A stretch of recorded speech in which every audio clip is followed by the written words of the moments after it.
And so I would ask you to pray in your own way, to join me in prayer, however it is that you pray, and that will open up the energy, and ask Creator God for help. Creator, I give thanks and gratitude for this day. Father God, blessed Jesus, Mother Mary, Mary Magdalene, all the angels and saints and grandmothers and grandfathers, I'm asking you to be here today to help this group. And we're praying and asking for wisdom as they're studying and working on making changes within the children's services system.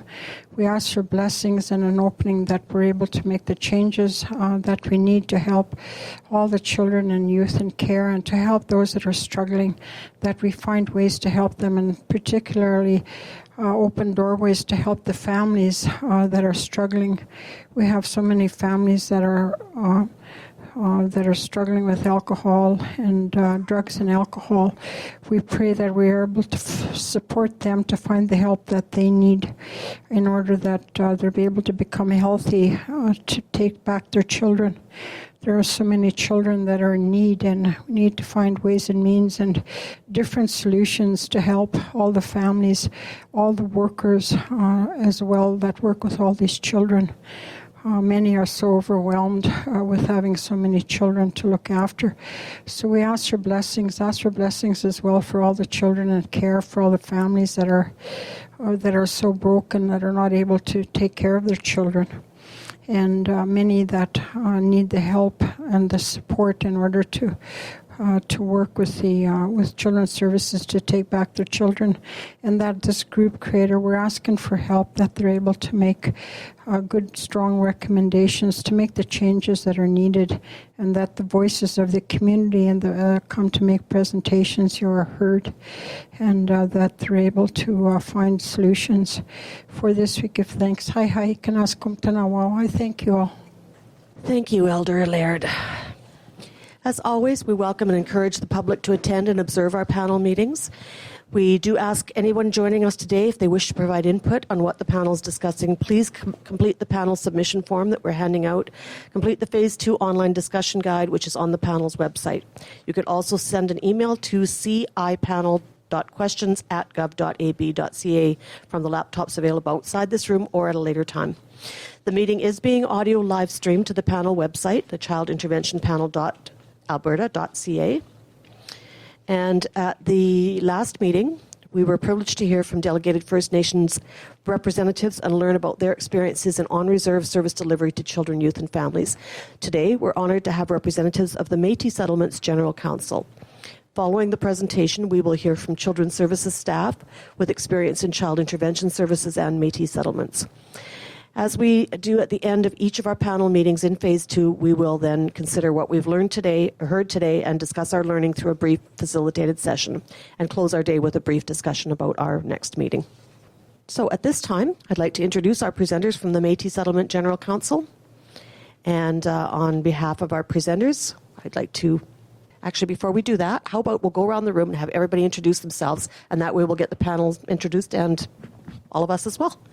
We'll go this direction. Hello again, I'm Gloria Laird. Good afternoon and welcome. David Swan from Calgary Mountain View. Good afternoon. I'm Peter Choate from Mount Royal University. Good afternoon. It's Bruce McLaurin from University of Calgary. Good afternoon. Greg Clark. I'm MLA in Calgary Elbow, and it's an honor to have you here with us today. Thank you. My name is Dorothy Anderson, commonly known as Dot Anderson, and I am the current elected secretary for the Métis Settlements General Council. Kathy Lepin from Elizabeth Settlement, and I'm one of the councillors from there. Good afternoon, Dolores Flutt. I am from the Peavine Métis Settlement, and I am currently a council member for the Peavine Métis Settlement. Good afternoon. My name is Floyd Thompson. I'm the chairman of the Kikino Métis Settlement. Good afternoon. My name is Tyler White, CEO, Siksika Health Services. Hello, Patty Labucan Benson.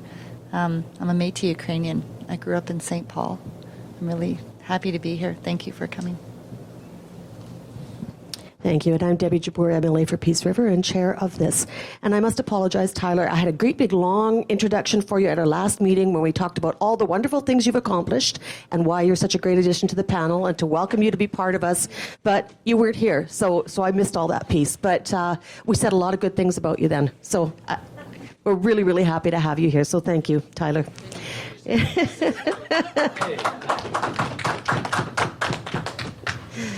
have two members online as well.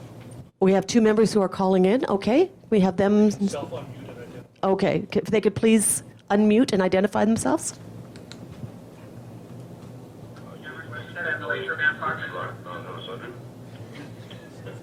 That's one of those new constituencies. Did everyone get that? Can we just separate them and have Rocky Mountain House Sundry first and then... You guys spoke at the same time, so we couldn't understand you. Oh, no problem. Jason Nixon, MLA for Rimbey, Rocky Mountain House Sundry. Cam? Cameron Westhead, MLA for Banff Cochrane. Okay, so those are the only two online. All right, excellent. Then let's proceed, and panel, please take it away.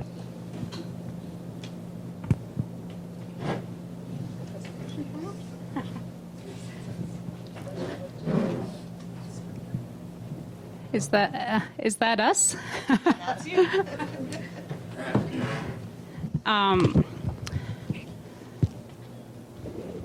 May ismachtayan kana naskum tanan kan domia kapitskwatak naskumwag apitogosan naskiag. Thank you from the Métis Settlements General Council and the Métis Settlements. Very pleased to be invited to speak with this child intervention panel.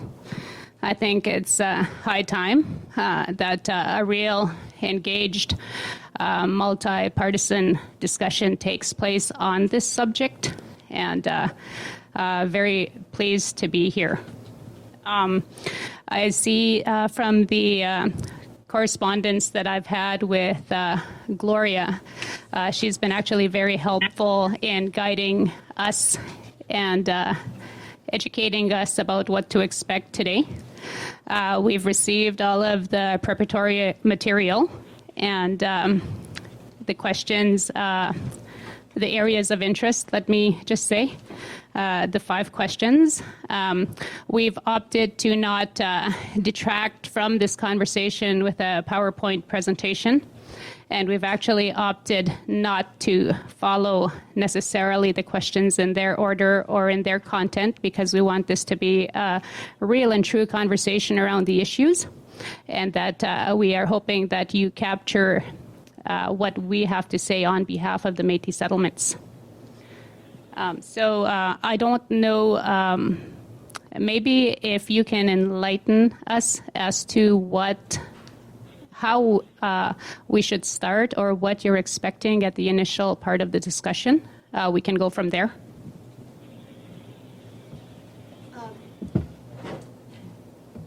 If you didn't have a particular presentation prepared, that's fine. We can just have a conversation, no problem whatsoever. But maybe to get things started off, we're looking, as you know, the panel's goal and mandate is to look at the child intervention system as a whole and seek ways that we can improve it so that we're more effective, that we're causing, that less trauma is occurring, that it's a constructive, improved system overall. And so if perhaps you could speak from the perspective of the Métis settlements where you feel perhaps improvements are required, or where you feel the panel could perhaps, things that we should know about that would aid us in any kind of the recommendations that we would be taking forward to government. Does that kind of help? Yeah. Okay, and before we proceed, we've just got a couple, our late members, maybe have them quickly introduce themselves. We can start with Nicole. Good afternoon. I'm Nicole Goring, MLA for Edmonton Castle Downs. Good evening. Sorry for being late. I'm Heather Sweet, the MLA for Edmonton Manning.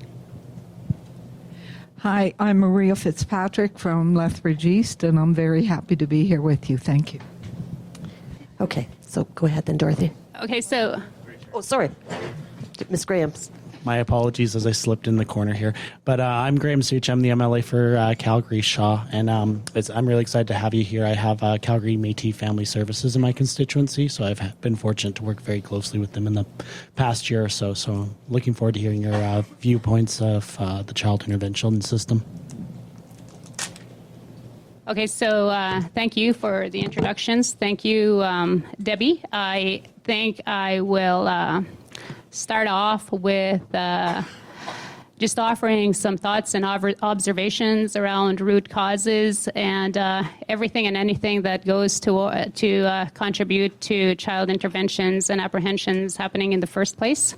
And just so that the panel knows, we intend to basically offer up comments from any one of the members sitting up front here. So we might be bouncing back and forth between Floyd, Kathy, and Dolores, and myself. I think this is a difficult conversation because I think there's a lot of obvious to be stated, and might come across a little bit redundant, but I think it never hurts to state the obvious because sometimes it's not obvious to some people. And generally speaking, one of the, if not the most common reason that children are apprehended in the community and from their families is a general daily stress on households.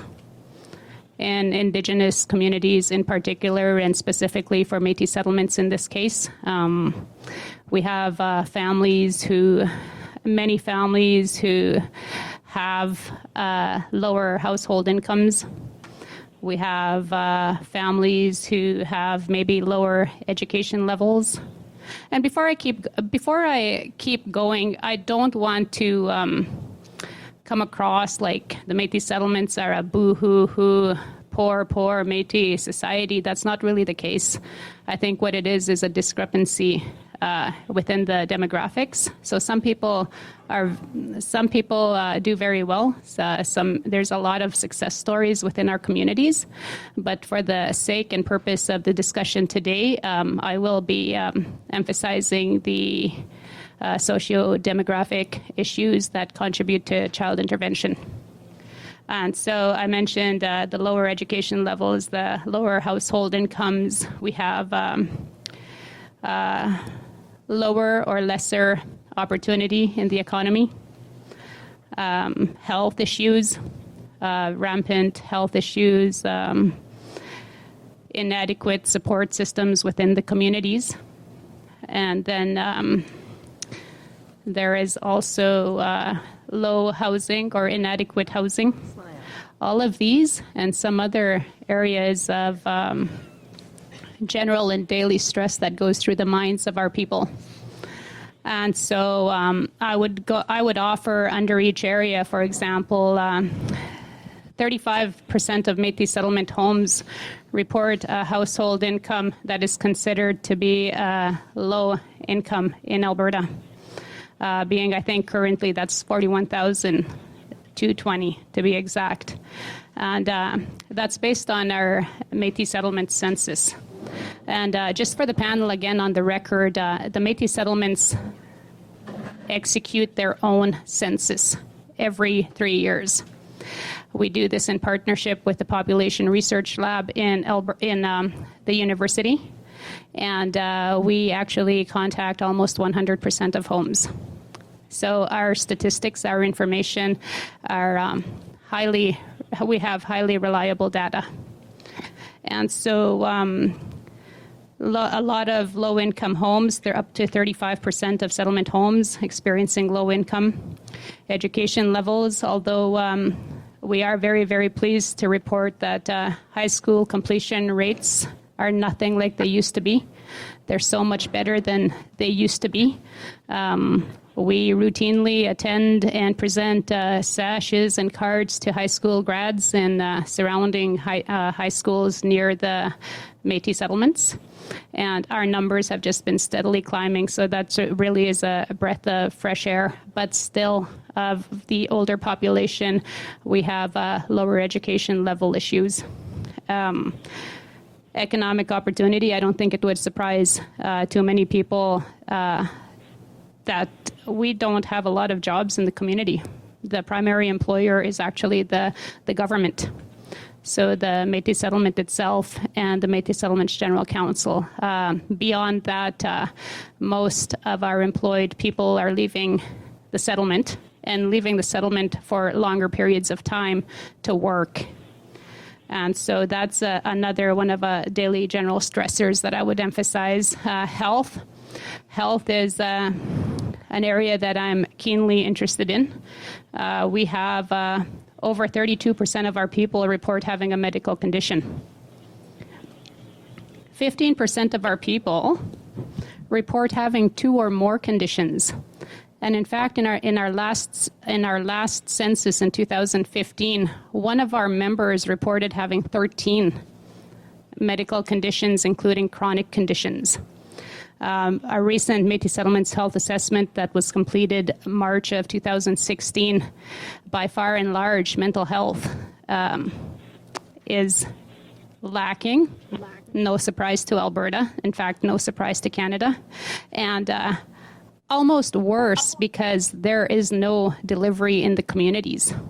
So where we have all of these daily general stressors within our families, they can't even go anywhere to really address any mental health therapy that they might need or might even be seeking but can't get.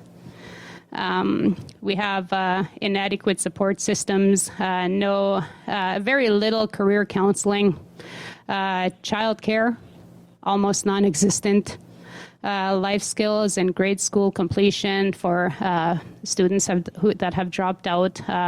I think we only have 2 settlements that have outreach programming, and then maybe 1 or 2 other settlements where there's an opportunity to upgrade within a local Northern Lakes College campus. One of the other points that I emphasize when it comes to general stress in families is that our elderly population is declining. Only about 10% of our population in 2015 was above 60 years of age, compared to approximately 40% being under the age of 19. So that tells us that our youth and our children don't have a place to seek an elder.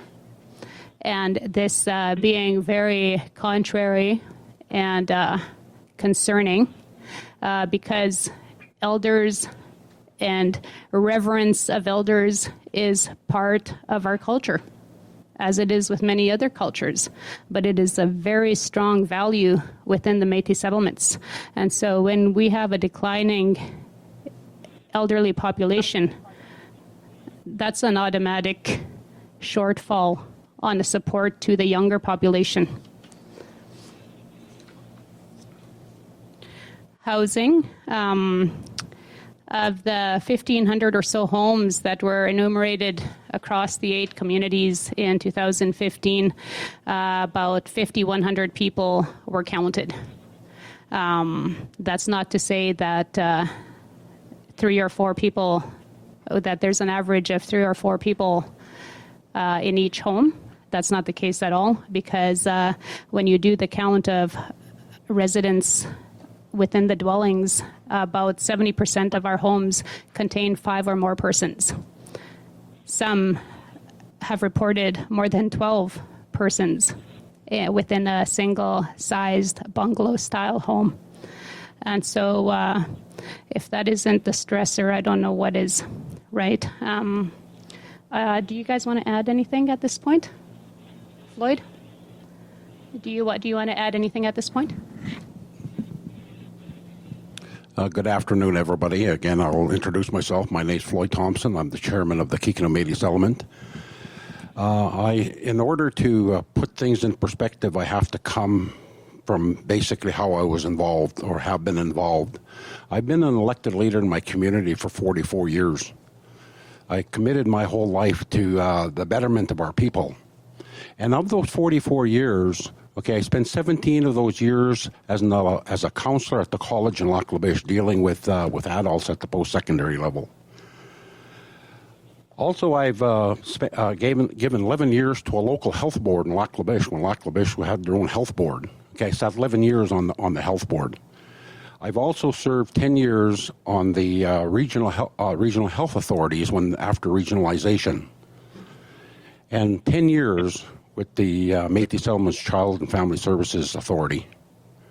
So where I'm going to come from is not from a political viewpoint, but from an observation standpoint of the things that I've seen, okay, in my time on these boards. And you'll note in that time frame, all of it was under one provincial leadership. I am anticipating and hoping today, under the new leadership, okay, that we will get the change that is needed in our communities. Okay, the change of thinking outside the box, not addressing something for a little while and then let it slip to the side. I don't think that should have to happen, because our children are not the problem, but they are the ones who are affected the most by the problem. So we don't deal with the root, we deal with the symptoms. Yeah, there's a place to deal with symptoms, but I think when it comes to children, it's time to make that change. It's time to start thinking outside of the box. How can we best deliver the services, okay, that's going to improve? And I believe that time it starts with the children, and it starts in school. Yes, education for the adults and parents is definitely needed. I don't disagree with that. Okay, but we need to bring changes to start at the school. You change it in the children. It's not an overnight success. Okay, you have to be prepared for the long haul. If we are going to reduce, okay, because I have to say the system that we have right now that we follow, okay, has failed. It's not me that's saying it has failed. It's the statistics that are provided by the province.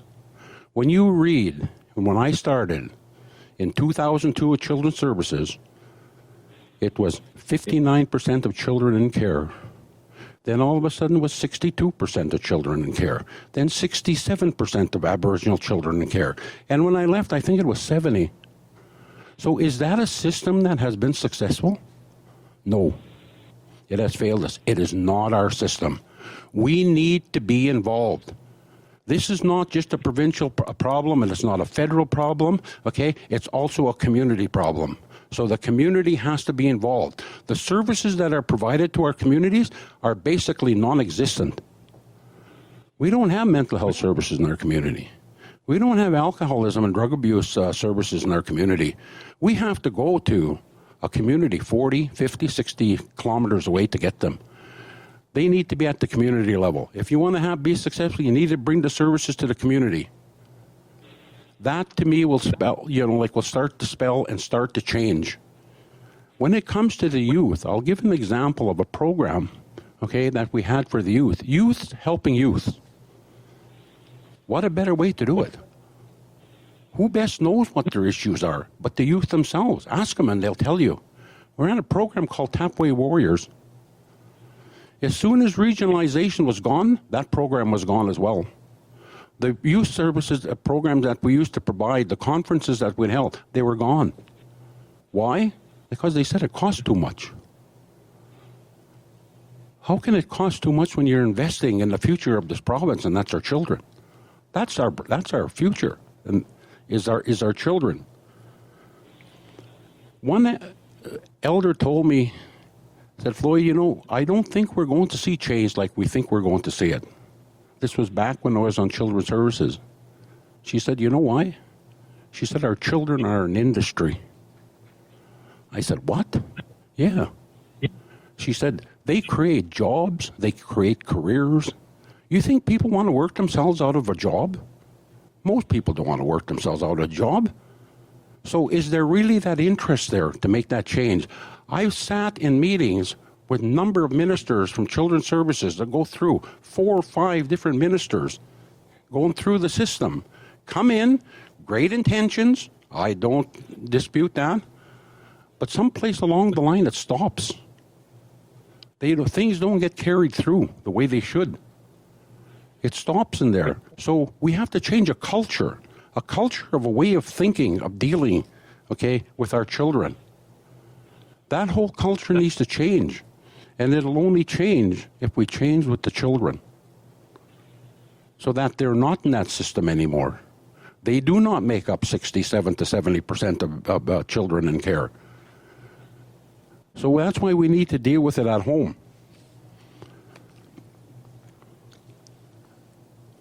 If we talk about prevention, that's where the Métis settlements like to come from. We like to do things from a preventative perspective. If you deal from prevention, okay, it stops the problem, is what it does. So when we deal with at the schools, okay, they teach them in our school, they teach the importance, okay, of your culture. That is what drives, okay, and what brings out the goodness in people. That's where you'll start to see change will start to happen. As one elder told me, change only does two things. Makes you better, or it'll make you bitter. So we want to always try to make it better. So programs that are put in place by our own children to make things and improve things, like the Tapway Warrior program, okay, it's gone to the wayside because there's no funding for it. That, to me, is a sad day when those kind of things start to happen. We need to ensure that the programs are there, the services are there at our community level. What is wrong with the government asking for help? If I had a problem, I'd ask for help. They're not any different. We're all human beings. We need to help one another. Ask the community leaders to become involved in dealing and addressing these issues. Don't try to shoulder it yourself. It won't work. It hasn't worked for quite some time, so I think they're not trying to make a little bit of change here. And maybe just in closing, from my point, I had an elder when we were dealing with a former ADM. We tried to address the issue of how we can change the system, okay, and doing it from an Aboriginal perspective and how to deal with the issues. We talked about 1,000 voices. We talked about how the circle is so effective when you deal with the issues, not across the table. Not me sitting here and you sitting on the other side of the table to try to address. That's not our way. Our way is to sit and talk about the issues. Yes, I honestly believe that the social workers fear coming to the Aboriginal community. The fear of the unknown. And when you're uncertain about something, yes, there is fear. But you come to the Aboriginal community, you'll see a difference.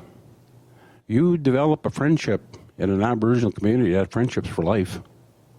That's how we deal with people. We become friends, is what we do. And friends help one another. The elder told me, he said, you know, when he heard these numbers, 67% of Aboriginal children in care, he told me, he said, Floyd, he said, we need to go home and get ready. Our children are calling for us. Thank you.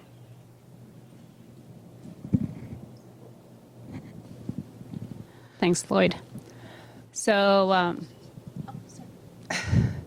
Good afternoon, everyone. I'm just going to give you a little bit of my own personal perspective. I'm actually new to the political field. My background has been working with youth as a community services coordinator within my community. Did some work with education. Also did some work with Aboriginal youth suicide prevention. I was also a former co-chair for the Métis Settlements Child and Family Services Authority. And back then, some of the issues that came about, and I'm going to just give you my own personal perspective, there was a great desire when that whole concept came about, and there was an excitement and an enthusiastic response from the public saying, you know, we're going to be part of the solution. And while the attempt was made and there was some really good progress, there were still some obstacles, definitely some obstacles. There was some frustration in regards to actually being able to incorporate change. the bottom line with some of the things, and this is my own personal perspective, was just the fact that while the desire was there to incorporate change, the programming didn't change. Things didn't, the way programs were delivered were not changing. You know, there's so many issues around that area, and things kept continuing on in that direction. And, you know, it was a bit of a struggle because I get, and you gotta give, I have to apologize, I get really emotional when I talk about these issues because I've worked with a lot of kids. I've worked with high risk. I've worked with kids who have attempted suicide. I've worked with families who are struggling to keep their families intact. And the work that I've been doing a lot of times, and even in doing things with, in regards to trying to support families, trying to point them in the right direction was a challenge because, you know, okay, you've got this issue, you need to go to that office. You got issue, you need to get to that office. You need to go to this office. And most times they would just say, I can't do this, you know. I can't go over there. You know, I have to go to this office and I don't understand the process. The time for someone to actually come and say, I need help, the resources need to be there and they need to be accessible quickly. And that support has to be ongoing. The more obstacles you put in front of them, the more likely they're going to fail. That is the problem with the way things were done. And, you know, you talk about, you know, coming from the Métis settlements are unique. We are very unique. I worked with kids, and I'll speak specifically for the Métis kids. They said, who are we? Like, there was a really big, it was actually identified that one of the biggest factors for those kids that are high risk was their lack of a cultural identity. You know, they're saying, where do we belong? You know, who are we? So we did a lot of work in trying to address those issues and try to build up these kids, because you work with one kid, it spreads out. The dynamics pass on to the other families. I spoke to my mother. My mother's 89 years old. My mother actually raised 2 of her grandchildren. The dynamics back then in the communities, that was just a given. You know, somebody was struggling, you took them in. It might have been for a month, a week, maybe a year, but that was just the way things were done in our communities. And then slowly, more rules come into play. And then a lot of the elders will say, well, they started saying rules. Well, you can't do it that way. You have to go through this process. You need to meet with a social worker.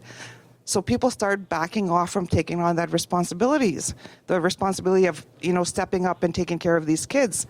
So a lot of that started to get lost. You know, it was more reluctance. Okay, if there's so much rules, then maybe I shouldn't. I'm just a grandma. Maybe I can't take care of this child. Maybe I'm not qualified. Maybe I need to have training. So that whole concept slowly got lost. That whole way of doing things for the Métis communities was slowly getting lost. Too many rules were coming into play. There was not an opportunity to continue doing things. And that's the way they always did it. You know, my mother will say, there was no social workers. You know, the community just stepped in. They helped one another. So try to go back to that traditional way of doing things and creating opportunities for people to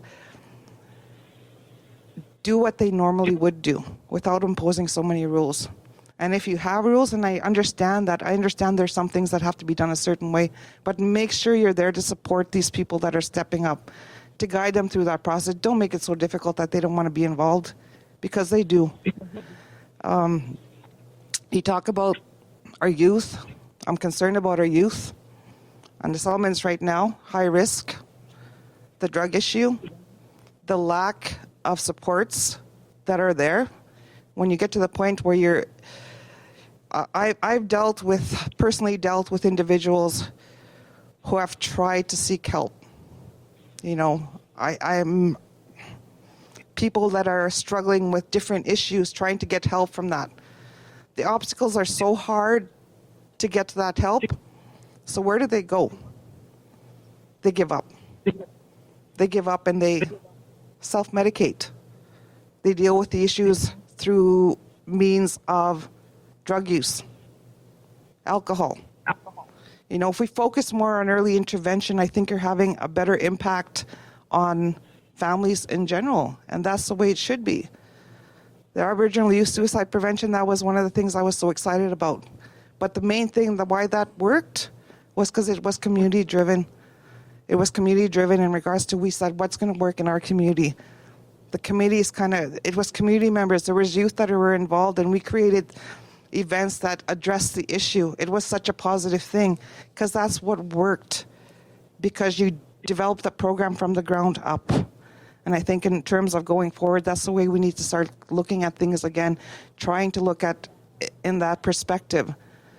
You know, we really want to be part of the solution. We do. We want to be part of it. Our governance structure is such where we are small communities, and we have an opportunity for the Métis settlement specifically. And I really believe in the concept of being able to govern and create a process where we are very much involved. You know, the whole idea of the authorities, I still have faith in that.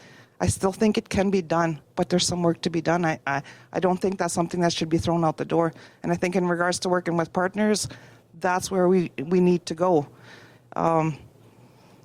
The reality is, you know, understanding. We are constantly explaining who we are. Our kids are constantly explaining who we are. I've run into issues, for example, specific to the Métis settlements, whether it was health. And I'd send them to the service provider, and they said, well, are you First Nations? Do you have this? We don't. We don't have those same opportunities. And while I respect that our First Nations communities have those supports, the Métis settlements don't. You know, so we are very unique in the way that we are governed at this community level. The settlement structure is different. So we have an opportunity to do things in a different way, but we want to be a part of it. I have people back home in our communities that very much want to be a part. They want to have a voice. That is basically what we're looking for. And I think that is the key thing. And we need to go back to that structure where be part of the solution. Because I'm sorry, you know, programs that are developed, and nothing against anybody that's got the education, I get that, but work in partnership with the community to build the programs that are actually going to address the needs of those communities. And when I say I'm passionate about this, and especially when it comes to our Métis kids, I'm concerned. I am very concerned, especially in regards to, you know, the drug issues. I see too many of our kids that are going in the wrong direction. I see parents that are going in the wrong direction because they don't feel that they have any hope. And I think we have an opportunity to change that. And I'll say on behalf of the Métis settlements, we have the structure. We do have the structure to work collaboratively to address these issues and come up with solutions, and we want to be part of the solution. So thank you. Good afternoon, everybody. What I wanted to, I'm very thankful that we're here to get to be heard, but more so, I'm really hoping and praying that there is changes to this system, because it is a failing system. And I just want to give you guys a picture of what it's like in our communities when 5 of our members get taken out and get spread out. Because us in the community, we know everybody. Everybody has an impact when we lose 5 kids out of our community. And it shouldn't be. There should have been a better system for that, because we wanted to keep them. I mean, it's just escalating the pain that taking away kids. And then there's more pain when the parent has an addiction, because they tell them, okay, you got to do these things. And like she said, first of all, if you need to go into ADAC or get counseling or get treatment, you have to go see an ADAC counselor. Well, if you're addicted, you have to walk there in hours. You're out of town. Like, there's so many steps that we could help and provide, and we tried our best to help provide. We've paid for a lot of our community members to get treatment, but it shouldn't be that way in this day and age. We shouldn't even be taking kids out of our communities. They heal better together as a family. To take a mother's kids away from her because she has an issue, she has very little hope to get right back on track to get her kids back. Because it's like you have to fill in a score sheet. If you hit 10, then you get them back. But that it should never be that way. I just want you to really feel that in your heart, what we feel when we lose our kids. And the system keeps doing the same thing over and over. That's all I have to say. Thanks, Kathy. What is our end time? Do we have a hard end time? Scheduled to go till about 6 o'clock, and then we're taking a break from 6 to 6:30, so we've got some flexibility. I certainly want to allow the panel time for some questions and dialogue back and forth, if that's all right. Absolutely. I just want to know how to pace myself for the rest of the presentation. What I provided earlier, you can look at it as an iceberg, if you will. Those daily general stressors is what you can see.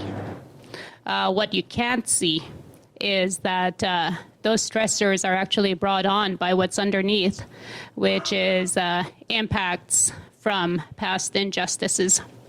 Residential school probably being at the top of the list.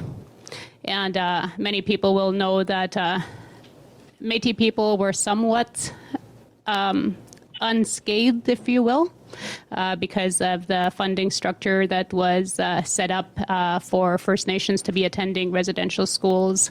Many of our people didn't attend, but that's not to say that we don't live under the impact of what those schools caused.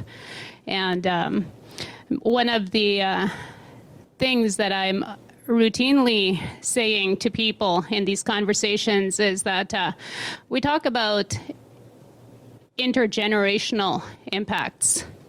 Nobody talks about pan impacts. So, for example, I might be completely unaffected when it comes to direct family members. I don't have, well, I'm not saying I don't. I'm just providing this as an example. I might not have any parents, grandparents, great-grandparents who were in the residential schools. So at the face of it, I should be unaffected. But within the community, intergenerationally impacted people are hurting their communities. You go out there, and lateral violence is rampant. Dare I say it's an epidemic. And a lot of it is caused by the hurts put on people who turn around and hurt other people. Hurt people, hurt people, hurt people. And we can keep going on and on and on. So the daily general stressors is the top of the iceberg. Everything underneath is past injustice. Residential school. The residential schools alone took away our language. One of the things that could almost make me cry is to look at our census and to see that only 4.2% of our people in 2015 reported speaking French, Michif, or Cree. And you can bet that those people are the elderly. The fact that I speak Cree is really a blessing for some unknown reason. Gift Lake, which is my home community, maintained the language for a very long time, but even we're losing it. You look at the information from 2015, from our health assessment, from our education assessment, from every other assessment that we've done, that the language is almost lost. And where we consider the language as being synonymous with culture, there's got to be a lot of pain behind that.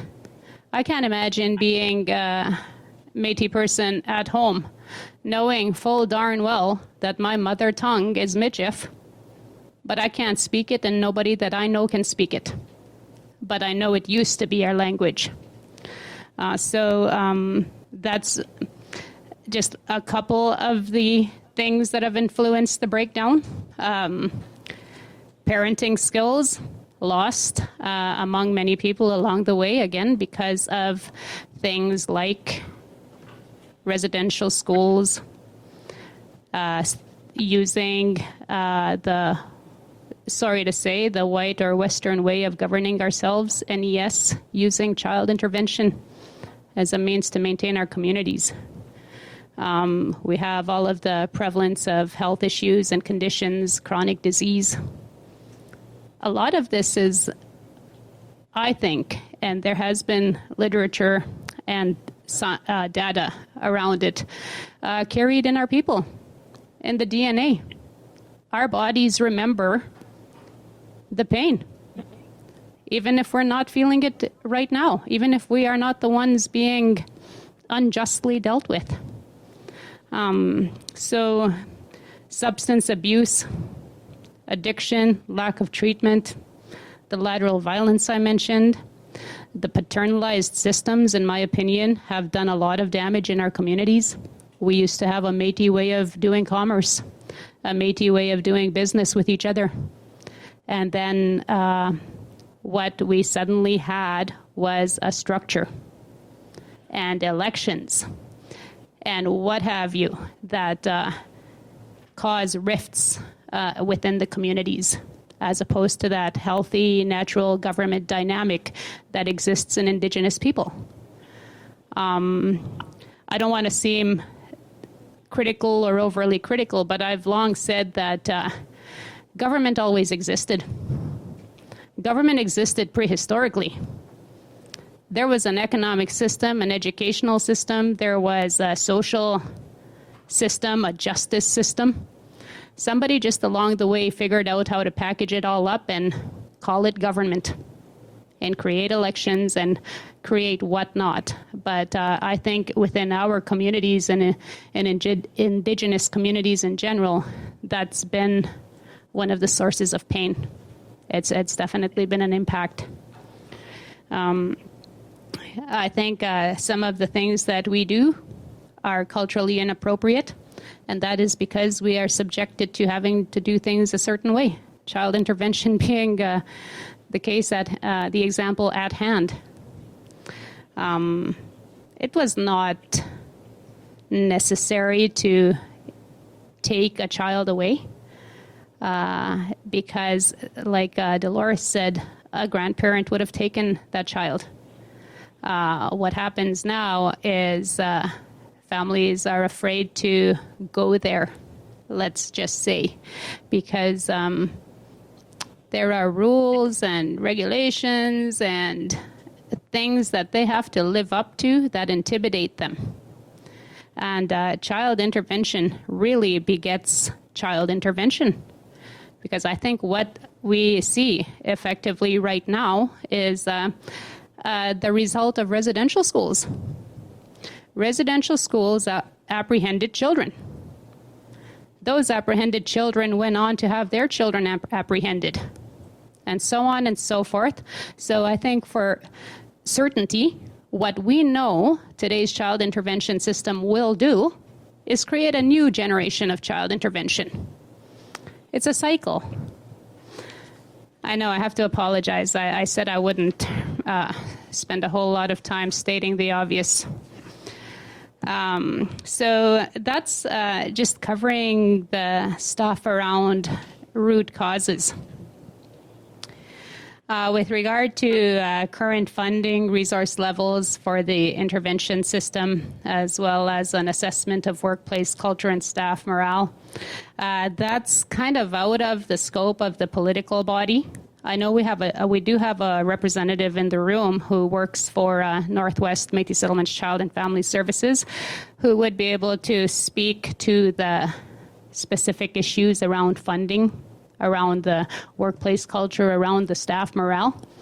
I don't know if I can say a whole lot to that, and I don't want to offer much should I be on the record getting it wrong. But I would say that additional resources must be invested for each child. An effective, coordinated support network needs to be built, and it needs to be built from the ground up for each child. I think Alberta has an example of a network that does work relatively well. I think the concept is somewhat culturally appropriate, where a network is built to support the whole of FASD affected children. And in saying that, I'm referencing the Métis Settlements FASD network, which is one of 12 of the FASD networks in the province. I think the model is workable. I'll say workable.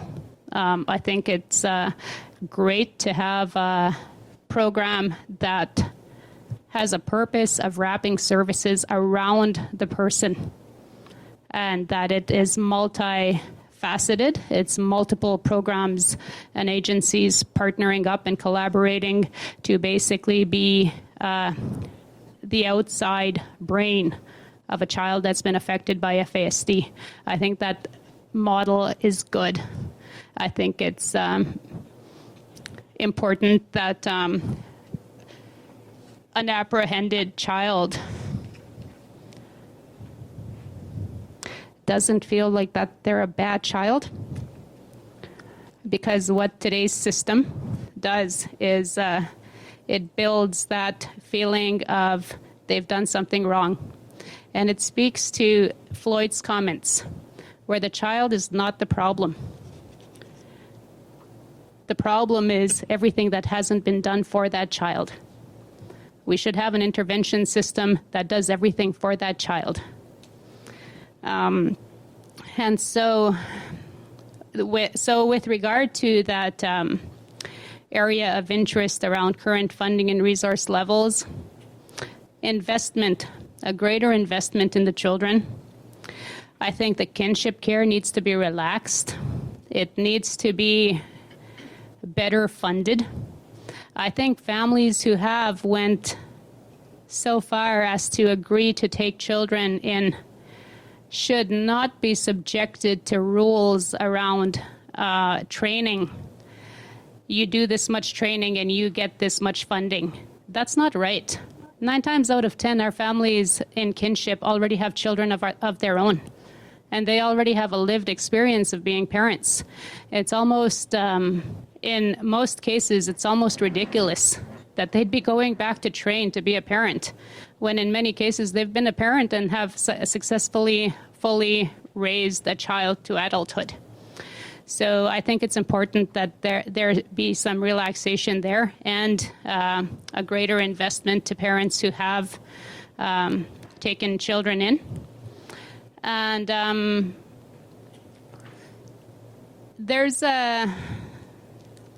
I was reluctant to involve child services staff in this presentation, or any knowledgeable party, because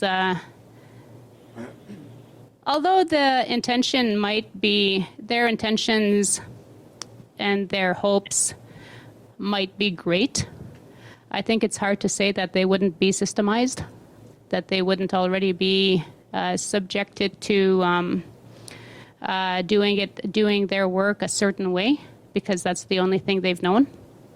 And on our way here, we had a conversation between the three of us that we have to start from a point where we have to assume there is no child intervention system, and that we just speak to the ideals. Because sometimes you just have to throw everything out. Sometimes that's change. And I think a system that's been very, very painful for the communities is a system that should probably be thrown out. I wouldn't trust it. Okay, so with regard to... Oh, do you have time? Okay. No, I think you can go ahead. I'm going to go into the next section.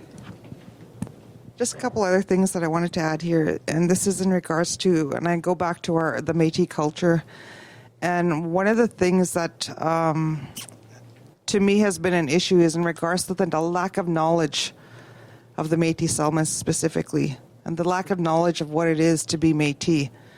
You know, the awareness, the cultural awareness component needs to be a big part of it. And I'm sorry, really, I really respect the educated individuals that are doing work in and for children. But you really do get a lot when you have someone that you can relate to as a role model. You know, someone that is Métis, and they say, you know, this is the work that they're doing. Someone who understands where you're coming from. Depending on the family that you're working with, the level of comfort, for example, as well. If it's a family that can relate, that someone they recognize as an Aboriginal or Métis, to be specific to Métis, the relationship is, and the trust is there. And there is work to be done in regards to the level of trust. Because while I understand apprehension is the last resort, there are supports that are being provided by the province, by the government in regards to supports for families. But a lot of these families will not come for help. They don't understand. They're afraid that if they come and ask for help, they're going to be putting their children at risk.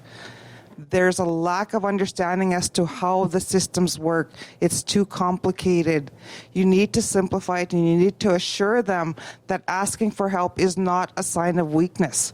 It's not saying that you failed as a parent.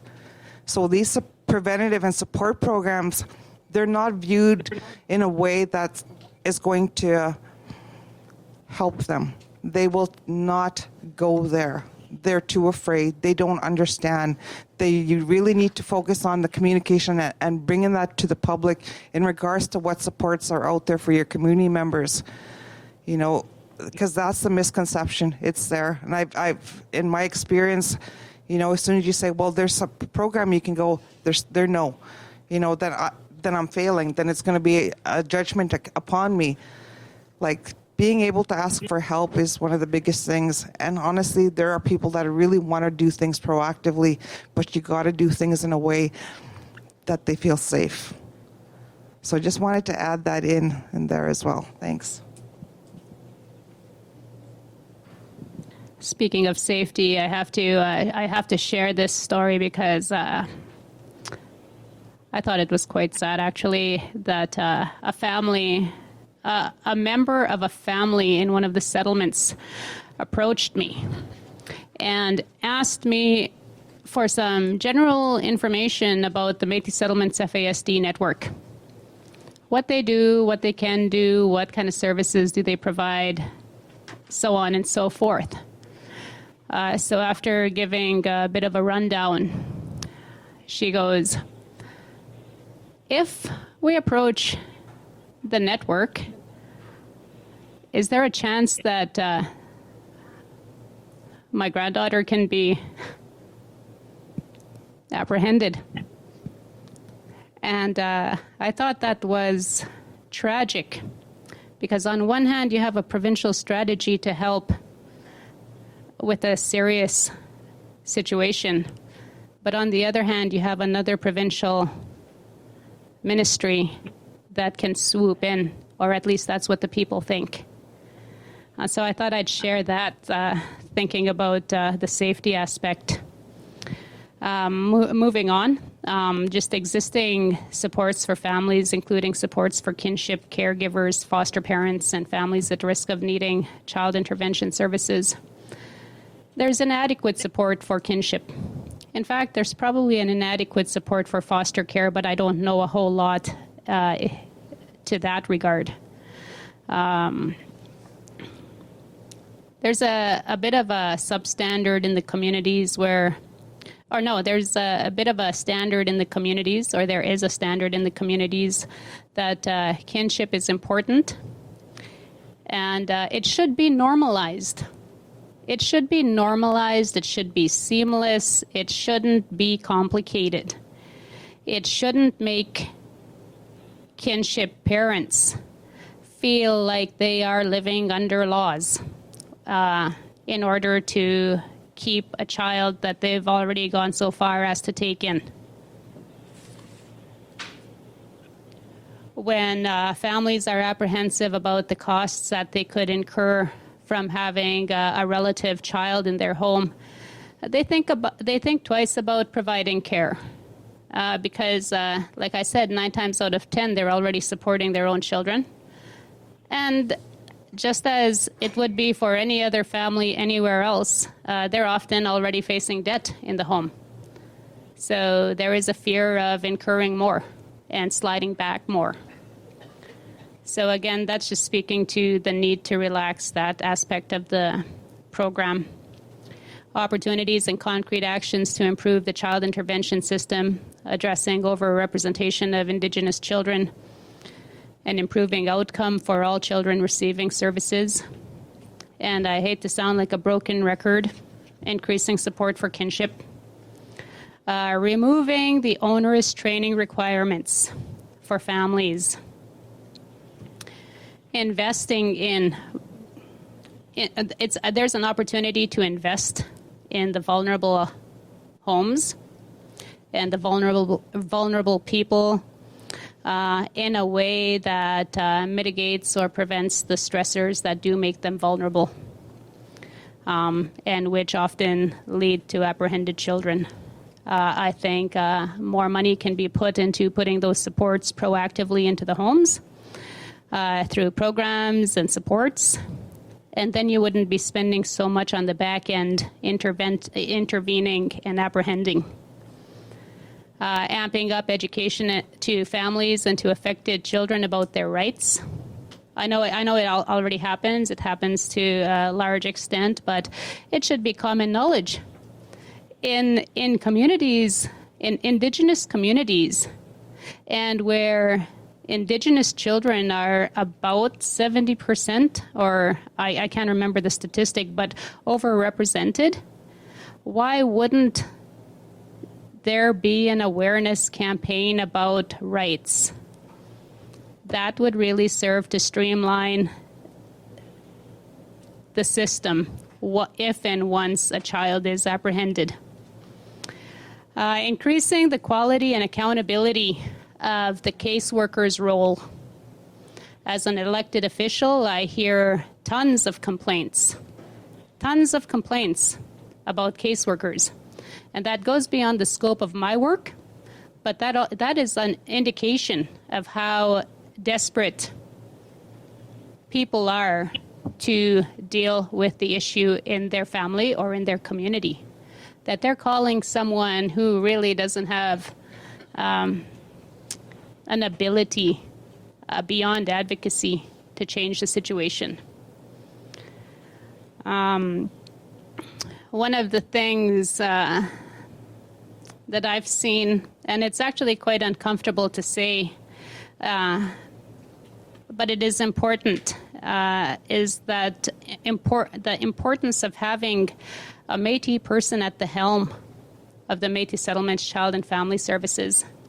How can we provide the best possible culturally appropriate child and family services when the person at the helm is not part of the community?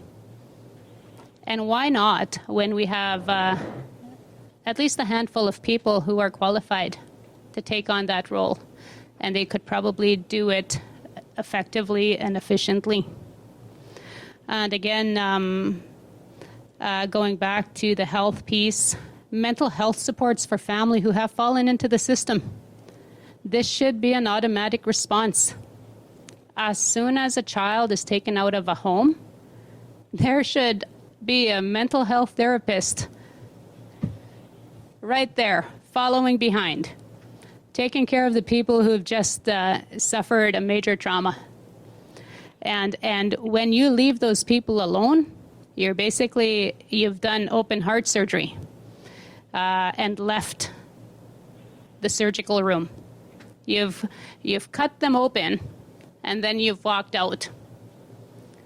And I think mental health therapy should be entrenched within the child intervention system.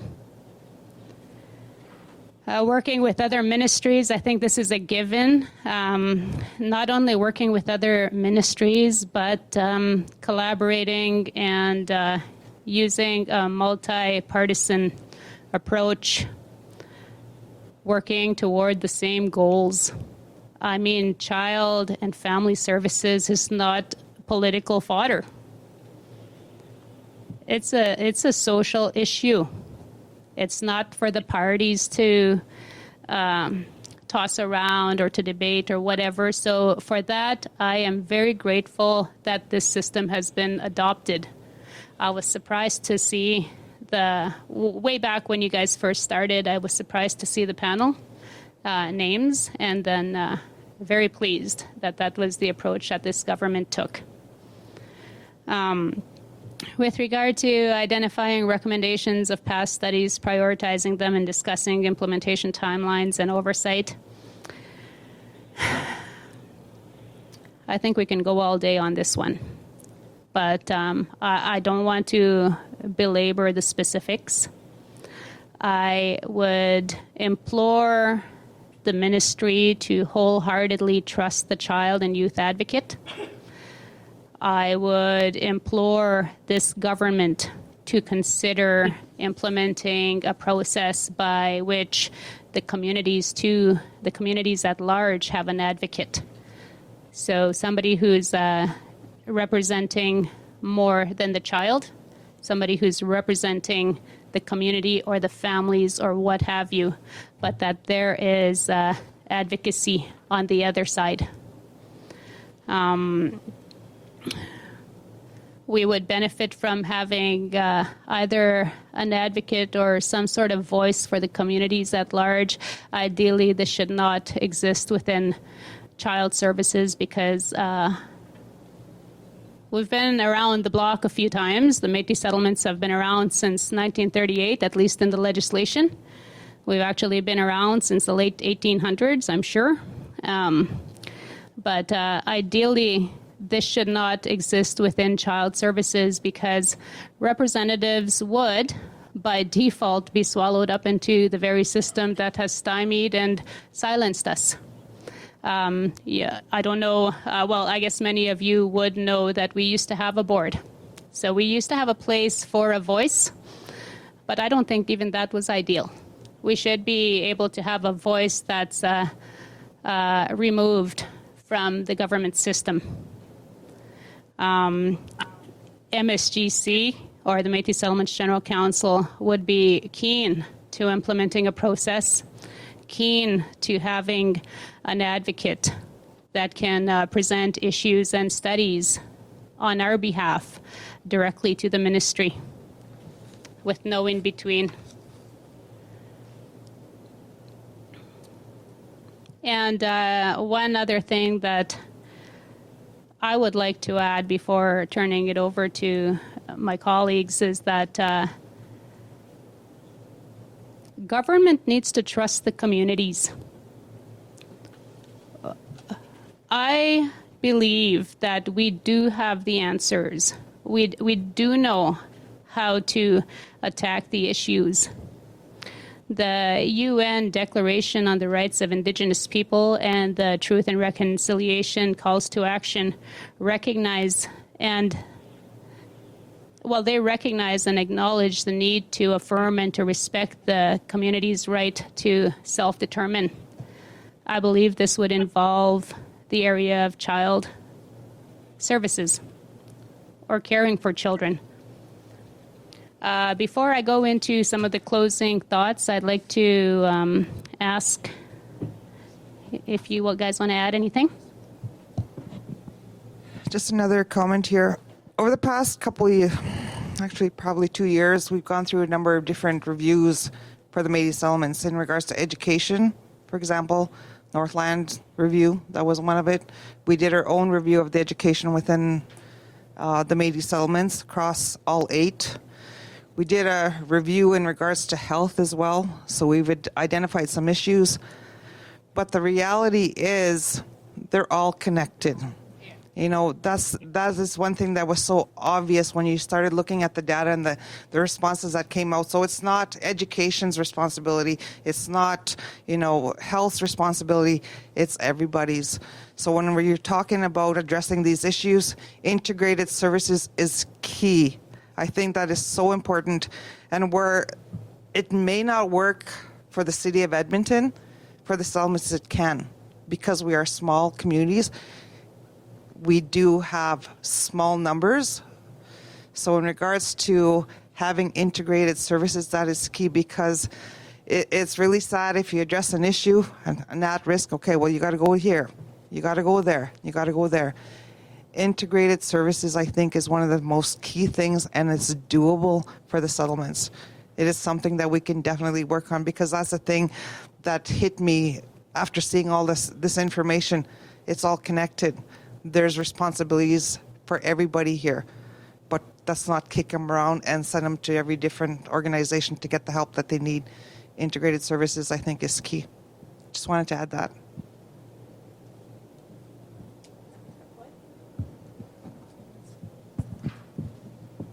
Thank you very much. As I listened to our presentation that's being made, it started to become apparent there's really kind of two major key areas that we need to address. And if we all understand like the family structure system, okay, and about looking after your family, there's kind of three major, I guess, areas that need to be addressed by an individual before you can really move on to your next level in your life. And that's food, clothing, and shelter. So when we look at the problems, one of the areas we always seem to miss is we're addressing the tip of the iceberg, not everything that's underneath. The iceberg is bigger in the bottom than it is on top, so all we're seeing is the tip. So I believe we need to be very upfront. We need to address poverty in the communities. We need to address housing, needs to be addressed. Education needs to be addressed. They all link together to make the change. And the other thing we need to do, we got a big job ahead of us. It's called trust. We need to build that trust. Our people don't trust police officers. They don't trust social workers. Why? Because police officers come to pick you up. Social workers come to take your children. We need to change that whole mindset of, of work, how we can work together to address the problem. So, again, from my point, I'd just like to say thank you from myself for, and I'm sure Dorothy will close off, but for taking the time to sit and listen to us. We may sound like we're rambling, okay, but I think it will start all coming together in one perspective. Thank you.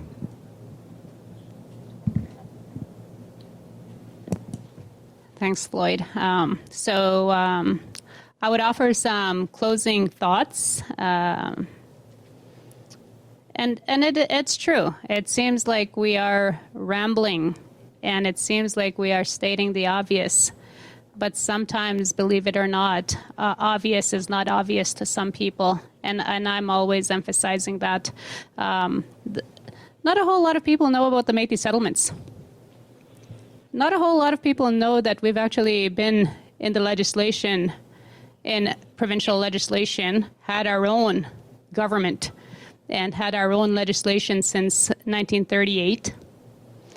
Not a whole lot of people know that the only time the Constitution of Alberta has ever been amended was to include the Métis settlements inside of it. And these are things that go to support or justify putting control in the hands of our communities. Our systems are in place. Our social and physical and government infrastructure is all in place. Most of what I've presented today is very specific to our communities and our realities. We implore you to use and involve the communities in the development of the solutions. We do have the answers. A lot of the information that I've provided is sourced from our census, from our health assessment, direct feedback from our community members, and we've used outside or secondary sources from for example, from the Office of the Child and Youth Advocate. I am reluctant to speak to timelines, timeframes, priority levels, because I think we needed our children home yesterday. I think that's obvious. I think now is the time. Now is the timeline, and children are the priority. We need to trust the political system. We often deal in business at the Métis Settlements General Council, but every community has a lot of people who are champions and have strengths and interests in advocacy and social economic issues relating to the children. So with that, I thank you all for your time and invite any questions.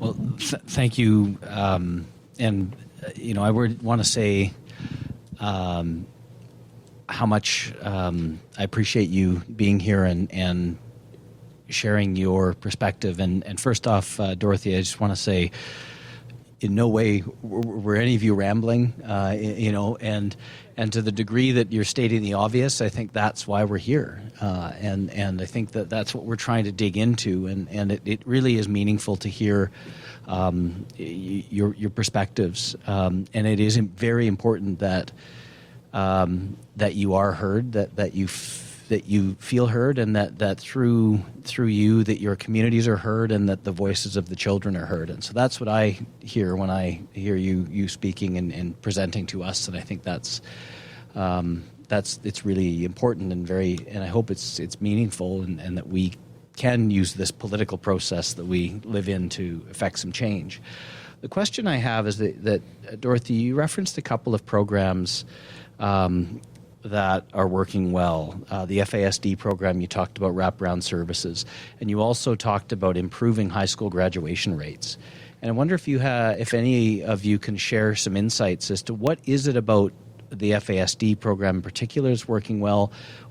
What are the factors that have caused high school graduation rates to improve? And are there some lessons we can learn from that can be applied to the child intervention system?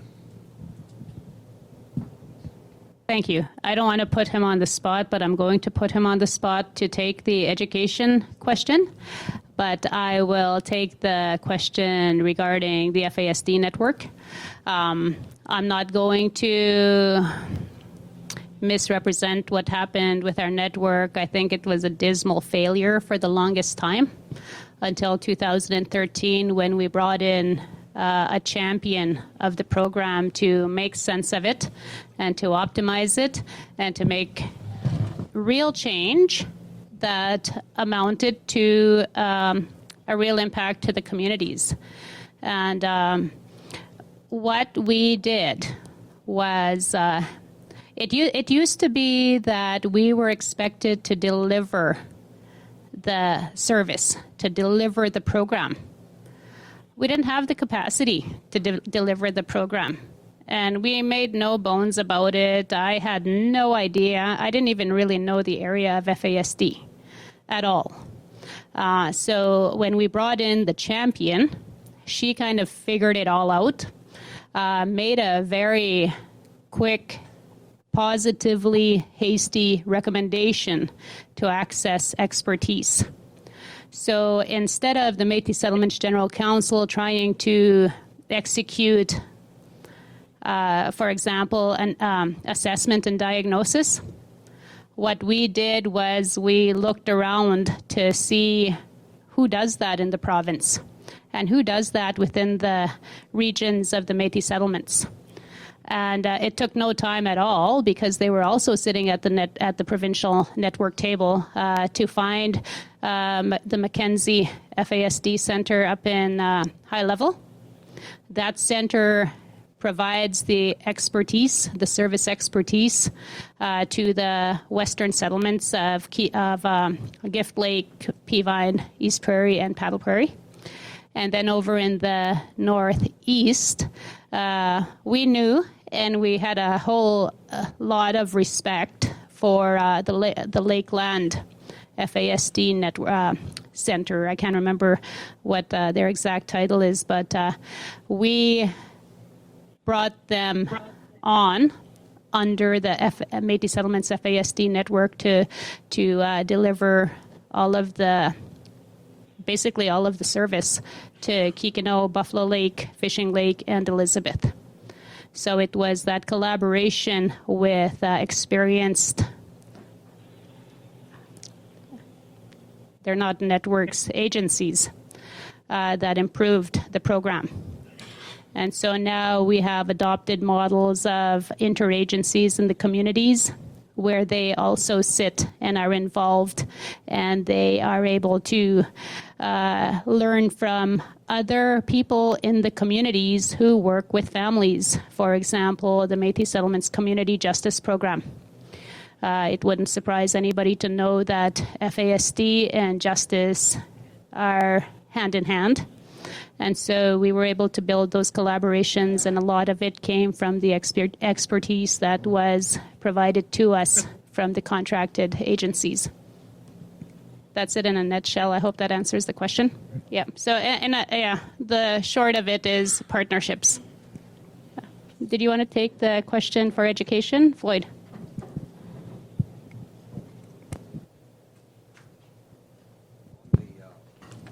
I think I'm on it, right? Okay.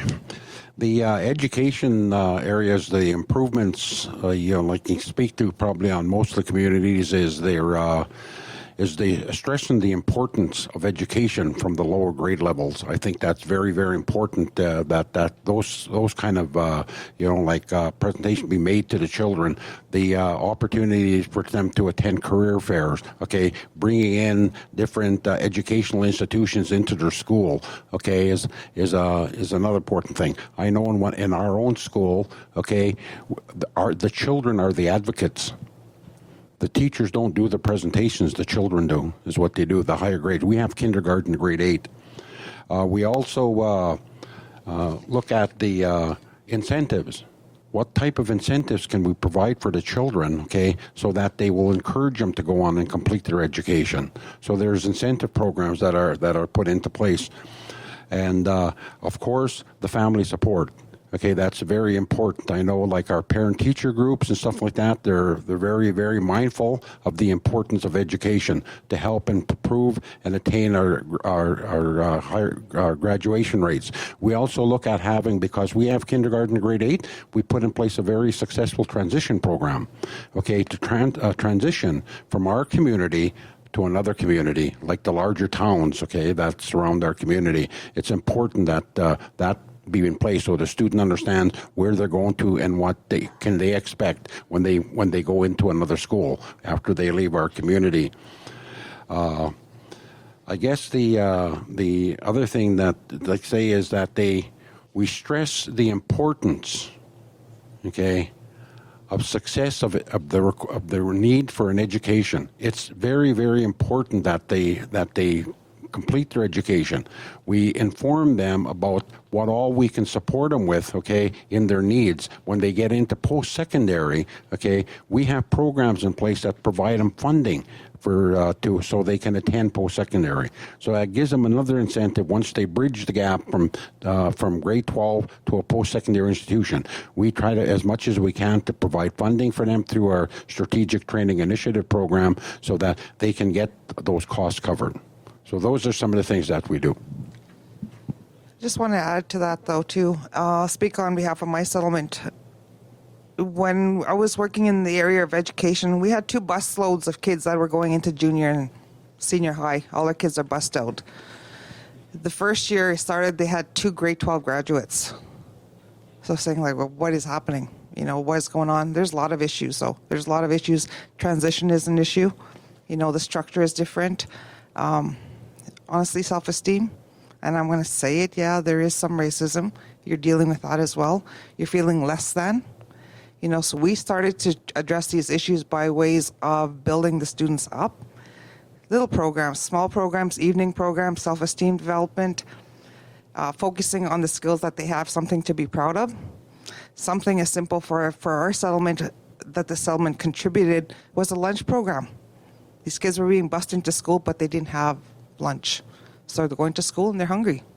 We started providing lunch funding. We started doing education incentive programs. Like, this was funded by the settlement. This was our budget. This is money that we raised, and it slowly increased.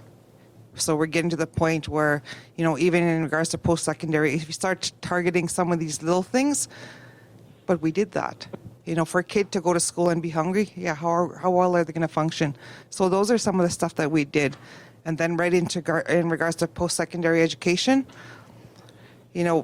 building up on these individuals to make them believe they can achieve these things. Do not think that you're less than. So, but a lot of this, honestly, we did this. The settlements did it with their own funding, and that's what something as simple as that. But it made a big difference. It's not difficult. I've got a long list of people who want to ask questions. So just a reminder that we keep things as brief as possible in the interest of time.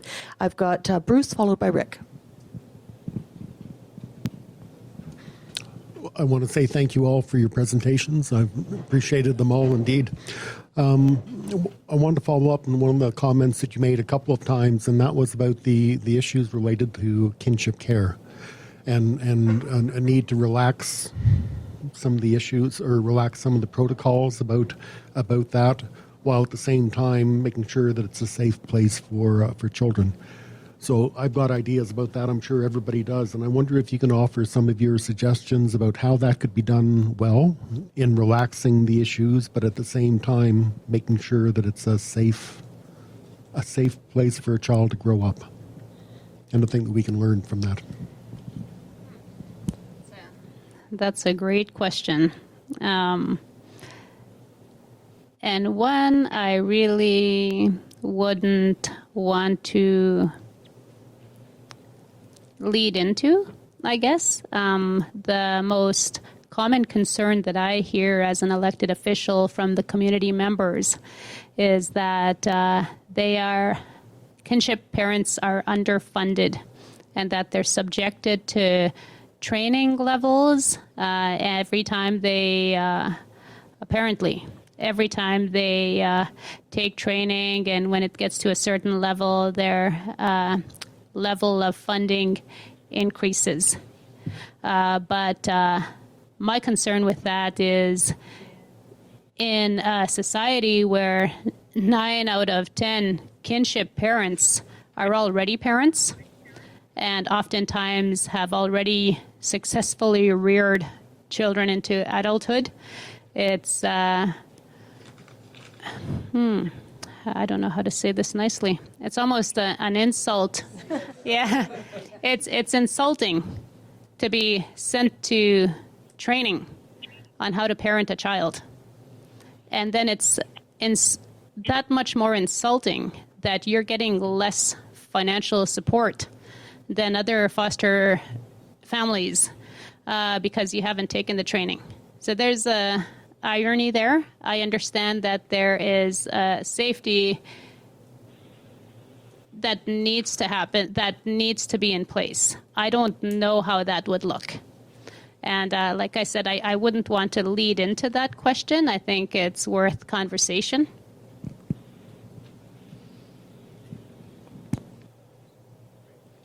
Rick? Thank you. Thank you all for being here. There we go. Thank you. Check. There we go. Thank you all for being here. I appreciate that. I couldn't help but notice some themes. And I'll start with at the closing. I heard out loud and clear, just for the record, our systems are in place. And I heard we need our children home yesterday. So if yesterday was the best time to have them home, I'm presuming today is the second best time to have them home, right? Yeah. So, and from all of you, what was consistent across was a confidence that you can do it without us, or with a lot less of us and a lot more of you, one or the other. That's fair. And, some of the comments that I talked about, and I thought that was pretty telling and pretty good advice. As soon as a child is apprehended, a mental health therapist should be right there, because you're right. There's been a surgery done on the family. Something's been removed. Something that they loved has been removed. So since you've been governing yourself since 1938, your systems are in place, and you need your children home. And hopefully, I'm using all quotes that I've heard from you, if I got it accurately. what do we need to do to make that happen? Like, what is there? Because as much as you all talked about negative things, I'm optimistic about the fact you think you can take care of the kids in your community, even the ones that are removed from their home. So, how would you move from where we are now to that more winning situation? What's the path from where we are to success? Because it occurs to me, listening to you, you folks seem to have you're people with a plan. That's what it seems like to me. I think one thing that has been stymied is our involvement. I think that there needs to be a bilateral government-to-government relationship with Alberta. We are a government after all. You don't have that now? We do and we don't. It can be better. Okay. Mm-hmm. All right. Floyd, did you want to?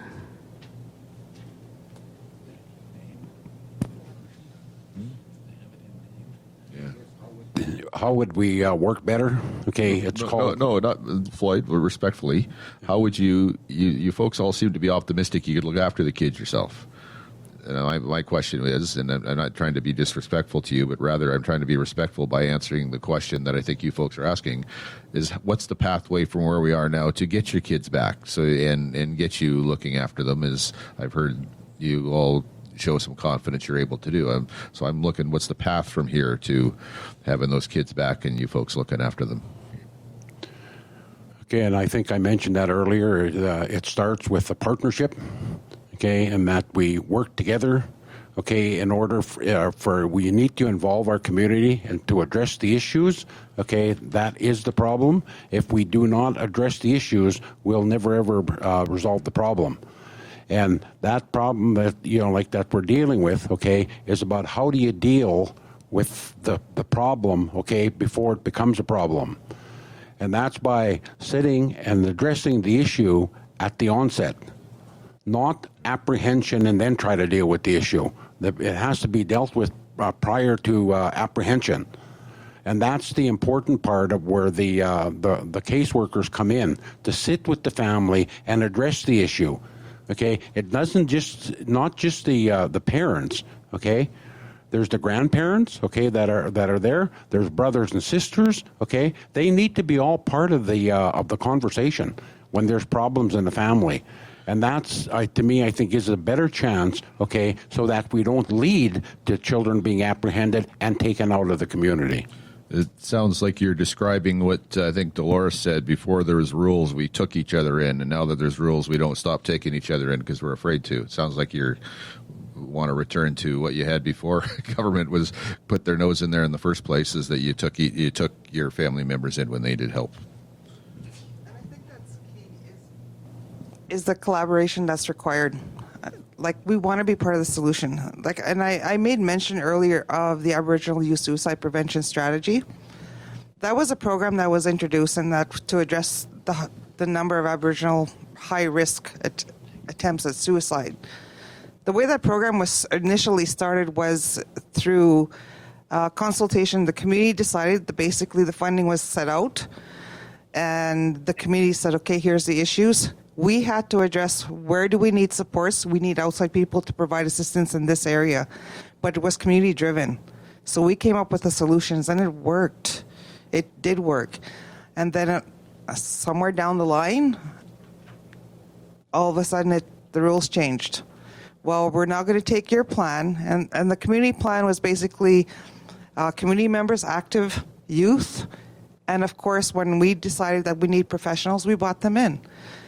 But all of a sudden the plans changed. They said, well, you need to do this, you need to do that, you have to do this with your money. It no longer worked anymore. So that's why I'm saying the collaboration is what's key. We have some answers, but we're not going to claim to know it all. Definitely we need the professionals to be involved as well. So that's why I'm saying collaboration is the key. All right, I've got David, then Heather, then Tyler. Thank you. Wonderful presentations, all of you. What I'm hearing from you is the system has broken down partly due to a lack of trust between the two parties and the lack of respect that feeds into the lack of trust and the paternalism from government that says we know better how to manage your children. Since taking away the board, what vehicle is there for you to negotiate the more effective approaches to children who are in trouble, families that are in trouble? What should replace the board? I have heard from other First Nations community that there are designates in the First Nation community. They're called designates that have some kind of a link between First Nations and the government. I don't think that's what you're talking about, but I don't know if there are such things as designates in the Métis communities. What I'm asking is, extension of what Rick is asking, what vehicle will help you to provide and be respected in the negotiation around a better approach that's clearly not happening now? What vehicle do you suggest to replace the board? So I'm going to go on feedback that has been provided to me and comments that I've heard from people around the table at the political level and actually at the grassroots level.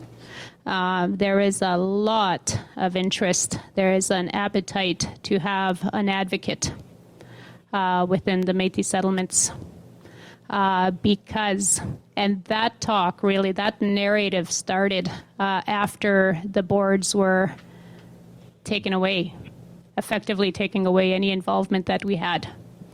So as soon as that happened, I started hearing, we need an advocate. We need a committee for child family services and an advocate that reports to that committee that can make submissions directly to the ministry. I think the sentiment is if they can take our involvement away, they should be able to replace it with something else. And so advocate and a committee that is removed from the existing system.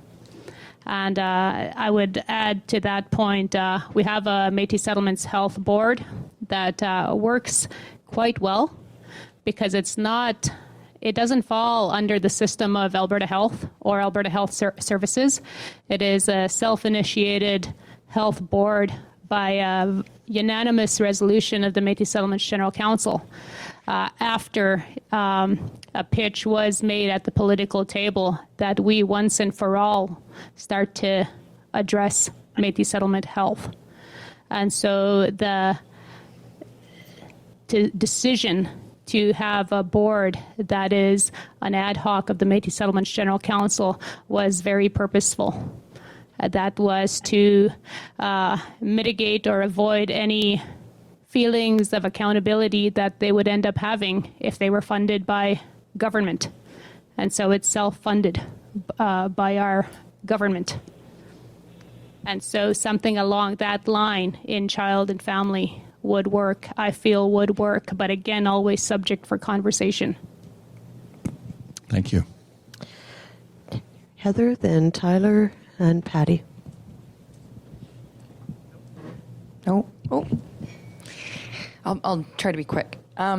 So I just want to go back to the cultural component piece, which is something that actually resonates with me quite well, I guess. So as a person who didn't know they were Métis until they were in their 20s, and only because I worked at Métis Child and they told me I had to go look at my background, I'm curious as to how the community and how we as individuals can help support the understanding of the culture. Because again, with my personal experience, not knowing, I'm in a learning curve every day. And even when I go to Métis Crossing, I still feel out of place, depending on the day, right? So I'm wondering how we can support our young leaders and our youth and our children to be able to identify with the fact that they're even Métis, or even find out that they're Métis, and all of those different questions that sort of comes with that. Not only when they're being impacted by the intervention system, but also just as like growing the community and building the roots again. Not speaking for other Métis groups or other Indigenous people, the pitch that we've made to Alberta education with regard to curriculum, the ignorance, and I'll say ignorance, about the Métis settlements is prevalent. It's unbelievable, actually. There are people who we work directly with and have worked directly with for decades. They bring on staff and they bring on other elected officials that know nothing. And so one of the remedies that we've proposed, and we've proposed through the education stream, is to teach about the Métis settlements from kindergarten all the way up to grade 12, to really entrench that education into the system, as opposed to doing a piecemeal thing where every time we are going to do something, we redundantly hold these meet and greets, just to form that foundation to educate about who we are. If Métis settlements are, if the content around Métis settlements and Métis identity is entrenched into the education system, every Alberta child, by the time they're 18, would know all about Métis and Métis settlements.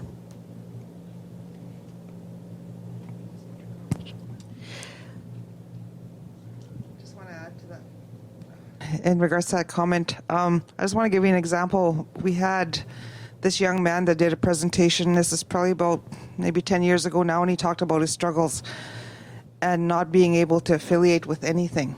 He didn't know where he fit in. And he was always made to feel less than, because he left the community of Peavine and went into High Prairie.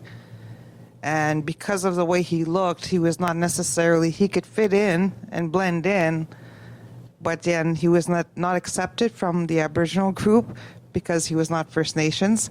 And then this group over here was not accepted. But he struggled with that. And he said, but because of how I look, I can blend in anywhere. And I said, you should be proud of who you are, though. Be proud of who you are, the fact that you're Métis. But that is one of the biggest things, the biggest factors in addressing that and saying, this is actually a culture. You know, we are a mixture, you know, and everybody's interpretation is going to be different. But the biggest factor is saying, you know, be proud of who you are, whether you're First Nation, whether you're Métis, and accepting cultures. Some of the stuff that we did when we were doing the suicide prevention is learning about other cultures as well and accepting those and learning about the traditions, you know, whether it's First Nations, whether it's, you know, our town, like the people in our community, learning about what they do, you know. So that is a big factor, especially when it's specific to Métis, and that's something a lot of our kids would not ever acknowledge. They would not outright say, I'm proud to be Métis. So that is something that you really need to consider. Move on to Tyler. Thank you. And thank you for your presentation. And thank you for educating the panel, you know, on the Métis settlement and the issues that you face out there. Really appreciate the comments, the suggestions, the vision that you have, and the challenges that you speak of. My question is really for Mr. Thompson. I'm glad he came back. It really resonates with me too about, you know, the experiences that you've shared with us and the message, and I strongly believe in that, about the solutions are in the community. I strongly believe that the solutions are there. It's got to be a community-driven process. You mentioned about the Halfway Warrior program. I wanted to ask you about that, if you can kind of elaborate on what that is. The Tapway Warrior program was a program that was designed to be a presenter, okay, to other youths, and they chose the topics that they wanted to talk about, and then they could, once they presented that to the other youths, then the youth could also go back and take training to be presenters on the Tapway program. The program was run through Native Counseling Services, And for a real detailed explanation, we have Ms. here who would probably be able to give the more detailed part of it. But I found the Tapway program, okay, was a program that the youth wanted. They embraced it. It turned out to be very, very effective because we had some of our own community members, youth, who took the program. And again, when regionalization was dissolved, okay, basically the program fell at the wayside because there just was not money to to continue with the program. I've got Patty, and then I still have Maria and Peter on there, but we've only got about 5 minutes, so just be conscious of that.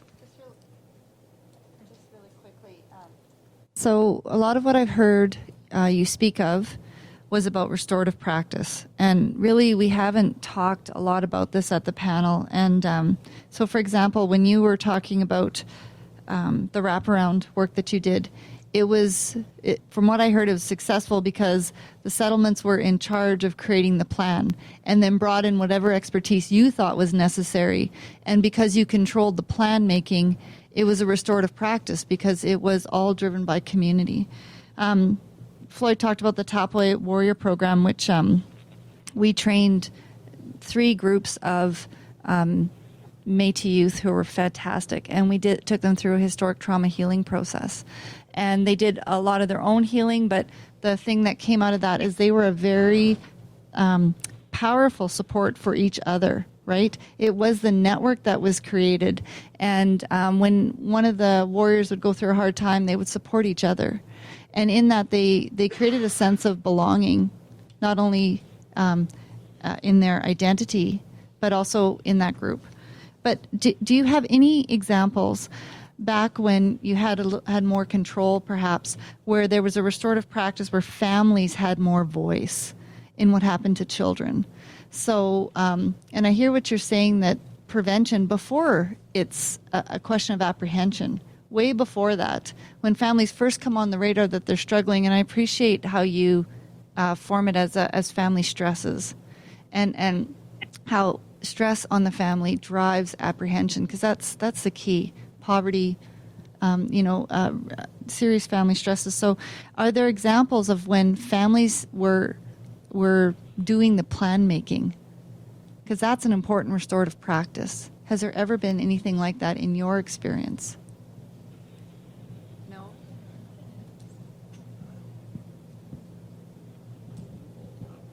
I guess I'm just going to go back to some of the knowledge of our elders in regards to that question.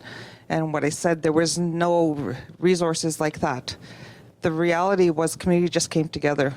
And then it was the community functions and the mothers would take the lead. They'd come together and they'd address a need like, the family struggling. And the community would just come together to help out. That's just the way things were. That was traditionally the way things were dealt with, because where we were located, there was no one that was going to come and help. So it was up to the families. But then things started getting to the point where you deviated from that. So you didn't feel like you belonged or you were needed anymore. And our elders will tell you the same thing too. They'll say they don't feel like they're being listened to anymore, like they're not needed, and they are. And so we'll go back to the traditional ways and trying to figure out how we can do things in a way that includes them and have the community become more involved in being part of the solution and providing supports rather than constantly relying on outside resources. Because it seems to me, I know I'm not on mic, but it seems to me enhancement plans could be still driven by community, right? I agree with that, and I actually want to go back to the first question from Greg. I'm kind of conferring with a friend here as we go, and it was brought to my attention that the largest class of high school graduates in Gift Lake were also the very first cohort of Head Start students or Head Start children. So maybe it's safe to say that if there were intervention programming early on, there would be a greater success rate at the back end when those children grow up to age 18. So very quickly, Maria and Peter, and then we've got to cut it off. We're way over time. First of all, thank you very much for your presentation. I kind of follow up with what Patty said about prevention. I come out of corrections, and probably 95% of everybody who's in corrections, if the prevention and intervention things had happened, they would never have been in jail. But you made one comment, Dorothy, about complaints about caseworkers. Would you share with me what the complaints are, or generally what they're about? Thank you. I'll try to put this nicely, or I'll try to sum up what I hear. And I think it boils down to community members, and especially families who have had children amputated from their homes, consider caseworkers to be unethical. And they share stories of abrupt showing up at the door and shocking the heck out of the family. And next thing, before they even know it, their child is gone. And a lot of blame seems to be placed on caseworkers. Last question, Peter? So mine is a very sort of technical question, because you seem to have really good census data. What percentage of your kids who are apprehended by child welfare will be placed outside of the community? So that's sort of part one. And then part two, what percentage of your child population is involved with child welfare?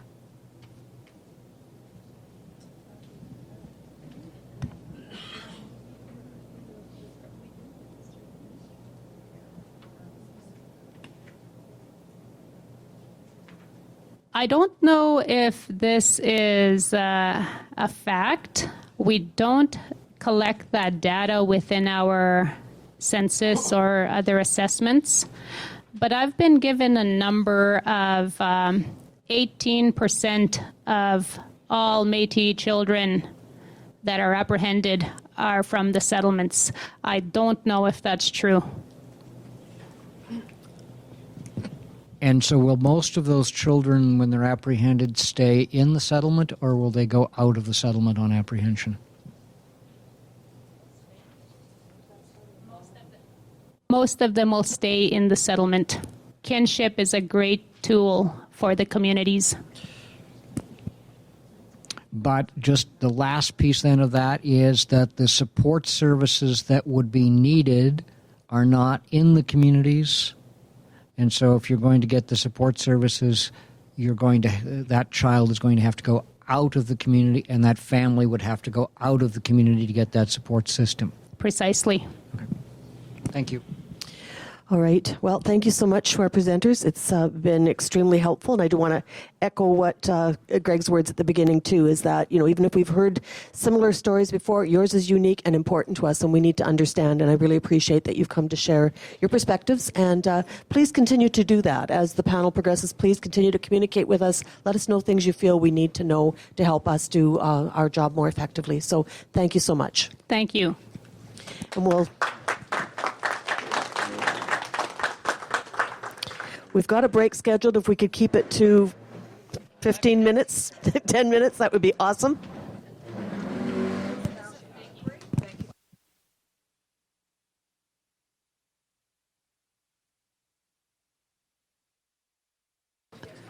A lot to get done.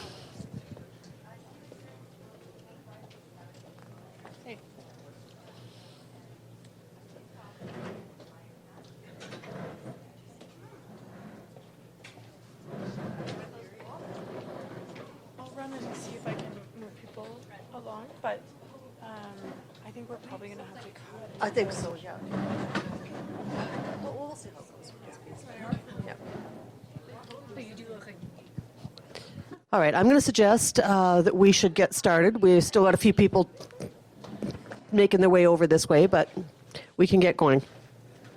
So I would like to welcome Inear Cardinal and Russ Pickford, who are going to share their child intervention service delivery knowledge and experience as it relates to working with Métis settlements. So take it away, Russ. Well, good evening, everyone. Thank you for having us here this evening. Maybe we'll just start off with some quick introductions of ourselves and who we are and what we do, and maybe I'll just have Einar start. Hello, my name's Einar Cardinal. I'm the Northwest Area Manager for the Métis settlements. So Paddle Prairie, Gift Lake, East Prairie, and Peavine, that's where I predominantly manage. So, yeah, that's me. And again, I'm Russ Pickford. I'm the Executive Director for Child Intervention Northern Alberta. So I look after the Edmonton region, as well as North Central region, Northeast, Northwest region, and Métis settlements actually roll up in partnership with the Edmonton region, and those regions report to myself.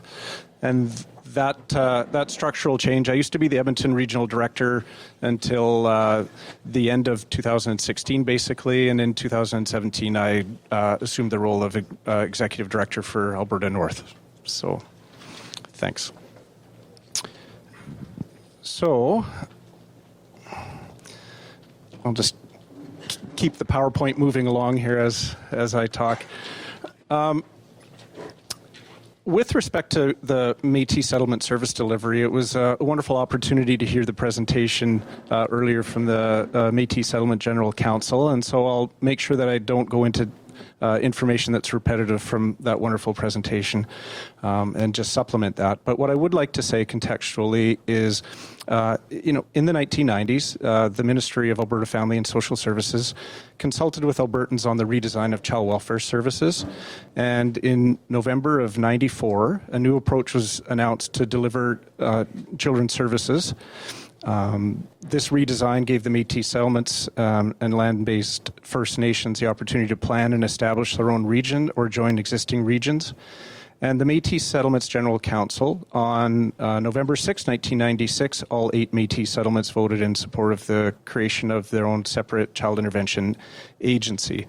The rationale really for that decision was around the need to establish an organization with designated child and family service staffing to work with the people from the settlements. The second reason was to address the lack of services on the settlements and to deal with the demand for services that was needing to be addressed. And thirdly, to develop partnerships to ensure that the needs of the settlements are met in a culturally sensitive manner. And I think you heard elements of all of those rationales in the presentation from the MSGC as well.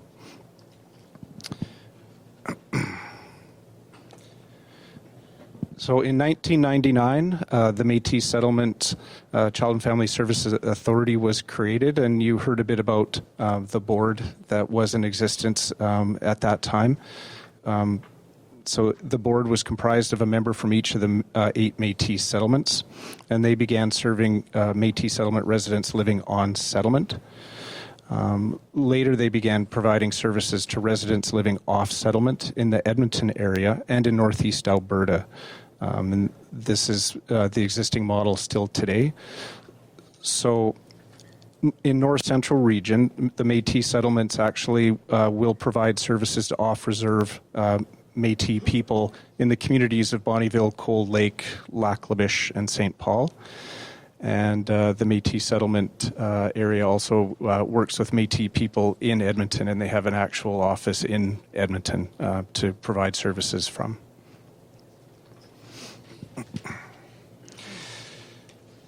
In 2013, the Child and Family Service Authorities across the province, boards were dissolved. So it wasn't just specifically to, say, Métis settlements, but all of the board structure for child intervention work across the province moved away from a board structure. So that did obviously impact the Métis settlements, as it did all the other regions. The Métis settlement maintained a unit with a distinct identity and operation within the Edmonton region, however. So they still have a very discrete service delivery model with their own Métis settlement director, management and staff that actually provide services to the Métis settlement specifically. So they don't have blended caseloads or caseloads where their responsibilities extend beyond service provision for Métis people.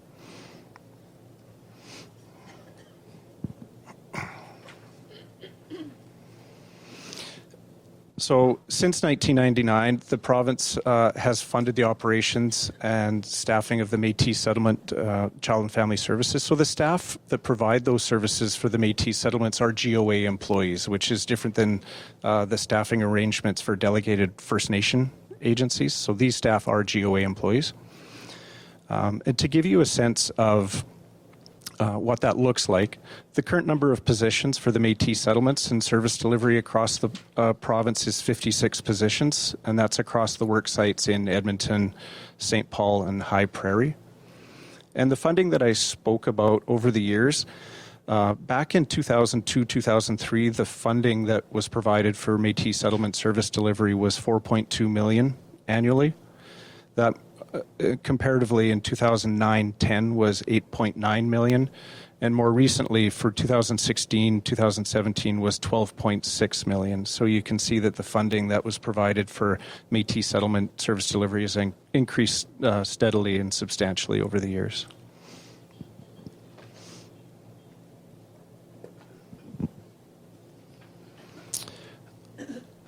On this slide, what you'll see here is information from our Infomart system, and it talks about our in-care caseload versus our not in-care caseload.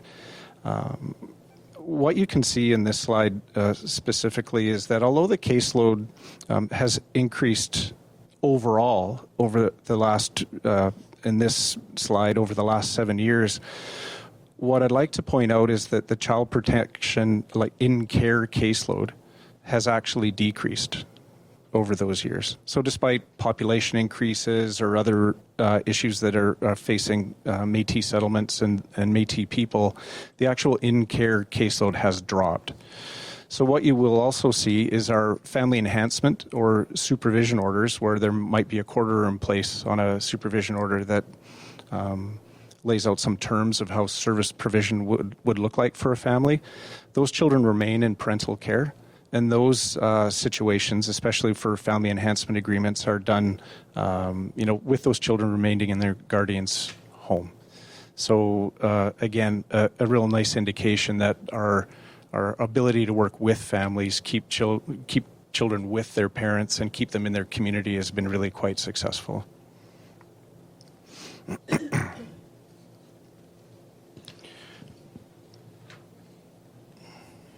So another look at some of the service delivery caseload data.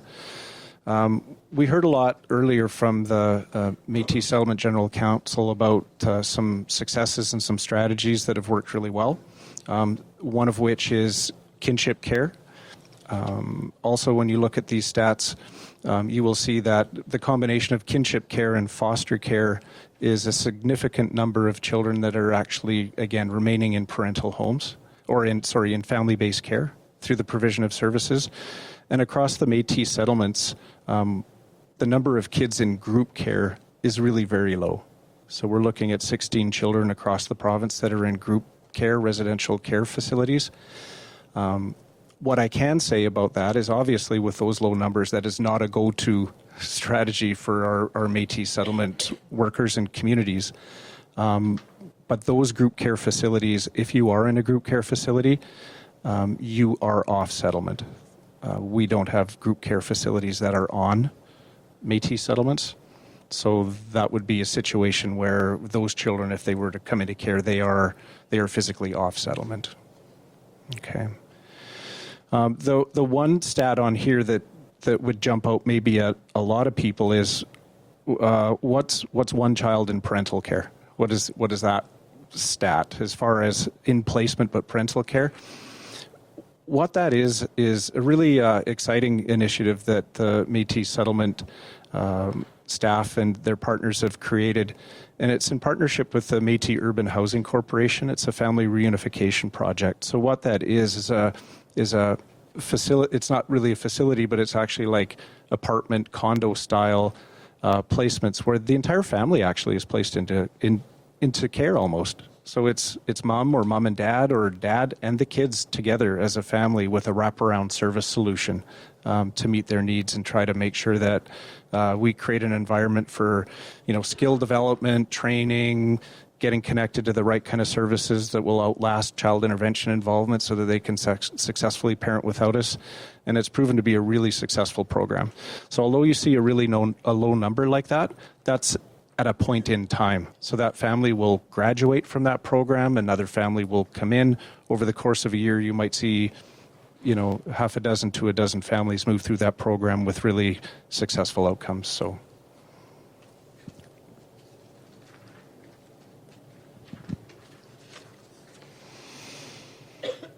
challenges and opportunities, and sometimes those things actually have a funny way of coming together.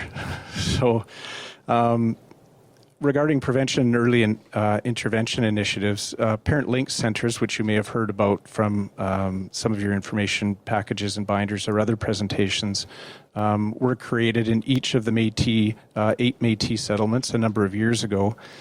And in 2017, 2018, the total funding for Parent Link Center investments was $725,000. Now, the challenge there is Parent Link Center funding for other places across the province typically is about $325,000 per center. But for the Métis settlement service areas across 8 different areas, the decision was made to give each settlement their portion of that funding, and I think that was probably the right decision to do. However, when the funding numbers start getting pretty small when you're dividing that type of funding across 8 different settlements, so the initial funding of $350,000 initially was doubled later on to try to enhance those Parent Link Centers at the various Métis settlements. But it still has its own challenges around overall investment and capacity, staffing, service provision. It's very difficult to work, when the numbers start getting that small. And sometimes the funding itself can be eaten up almost by, a small number of people's staffing to provide the services. So I just want folks to know that although it's a wonderful opportunity and a great investment, it's a challenge in another way about size and scope and capacity, right?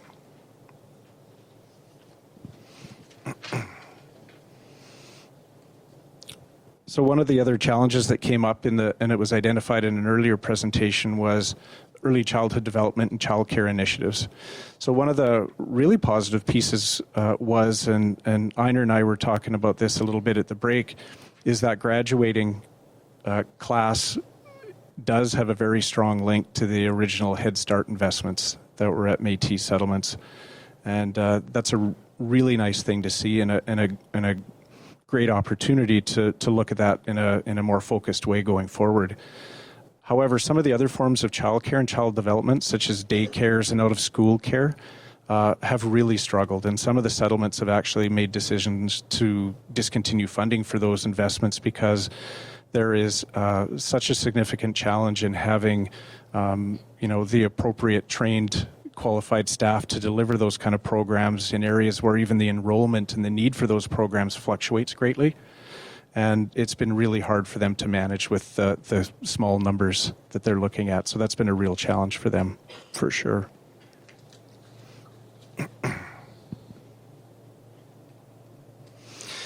Some of the other challenges, and these are felt in a very real way with our Métis settlement areas, are not altogether different than some other small town Alberta places, unfortunately. And those are things around specialized addiction and mental health support services. A lot of those services are only accessible, as we heard earlier, with a bit of a drive, that you do have to go to another community or somewhere to access them in a meaningful way. And I would imagine that all of you in this room know that if you're really struggling with capacity, your own mental health or addictions, the last thing you need is an additional hurdle to get those services. And if that hurdle is even space and distance, it can be a real challenge to get there in an ongoing, meaningful way to actually make a difference. And so I think those struggles that we heard earlier, I would just want to echo that it's very hard to replicate those services across small communities all across this province. And that is most certainly felt at Métis Settlement and the families there, for sure. That isn't completely different to access from some other GOA social programs, whether that's assured income for severely handicapped or PDD or income supports. One of the things that we've tried to do through intervention services is try to create some roles that we would look at as what I would describe as like navigator roles, where we can at least assist people into where do you get the services, how do you get them, how often can we bring those services closer to where children and families are so that we can get them connected and get their needs met. Because a lot of the drivers, obviously, of child intervention services are complex, and they're not necessarily specific to child intervention. They might have to do with poverty, mental health, addictions, those kind of things. And if we can play a role in trying to bring those services to where people are at, or be of assistance in getting them to where those services are at, that's certainly a role that we would like to provide. And so some of that work was initiated as far as our integrated service delivery strategy, where we're partnering with some Alberta support sites to try to make that a reality. So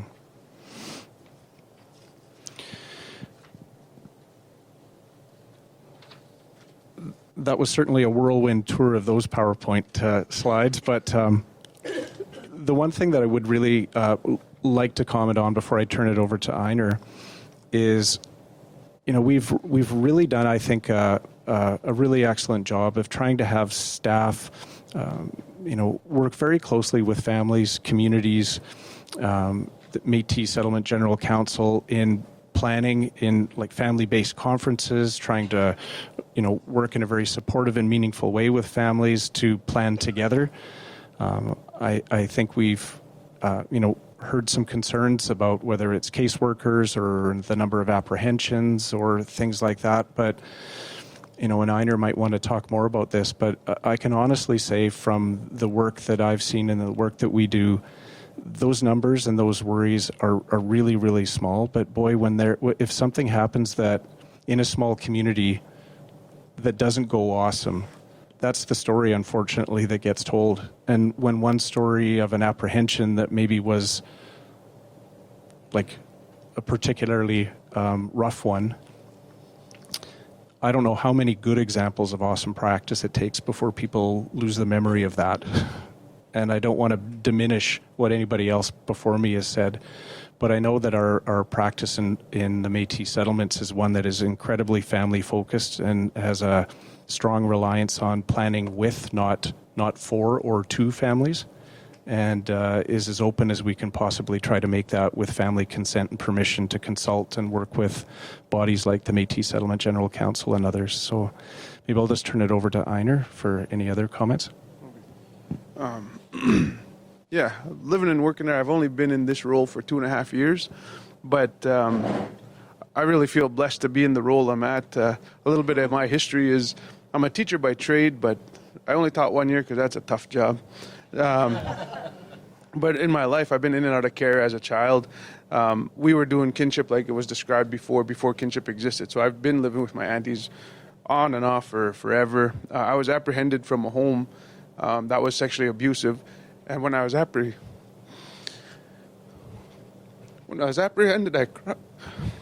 I cried. I didn't want to leave because I thought this is the only home I know.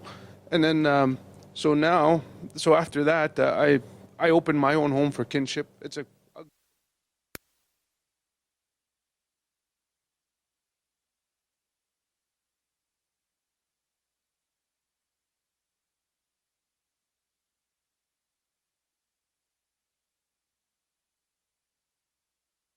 And I will go to questions. I have Rick on my list,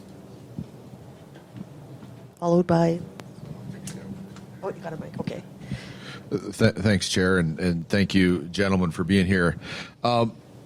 Listen, where there's a disconnect between your perception of what's going on the Métis settlements and the previous presenters' settlements of what's going on the Métis settlements. How do you reconcile that? And I'm just going to ask you 2 or 3 things so that maybe you can package it all together, maybe not.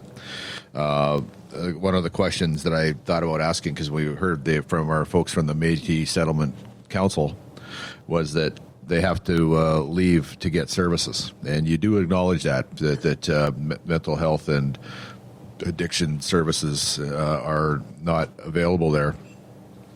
So I'm asking you this together because my plan is not to sandbag you or trick you, but rather give you the context where I'm coming from.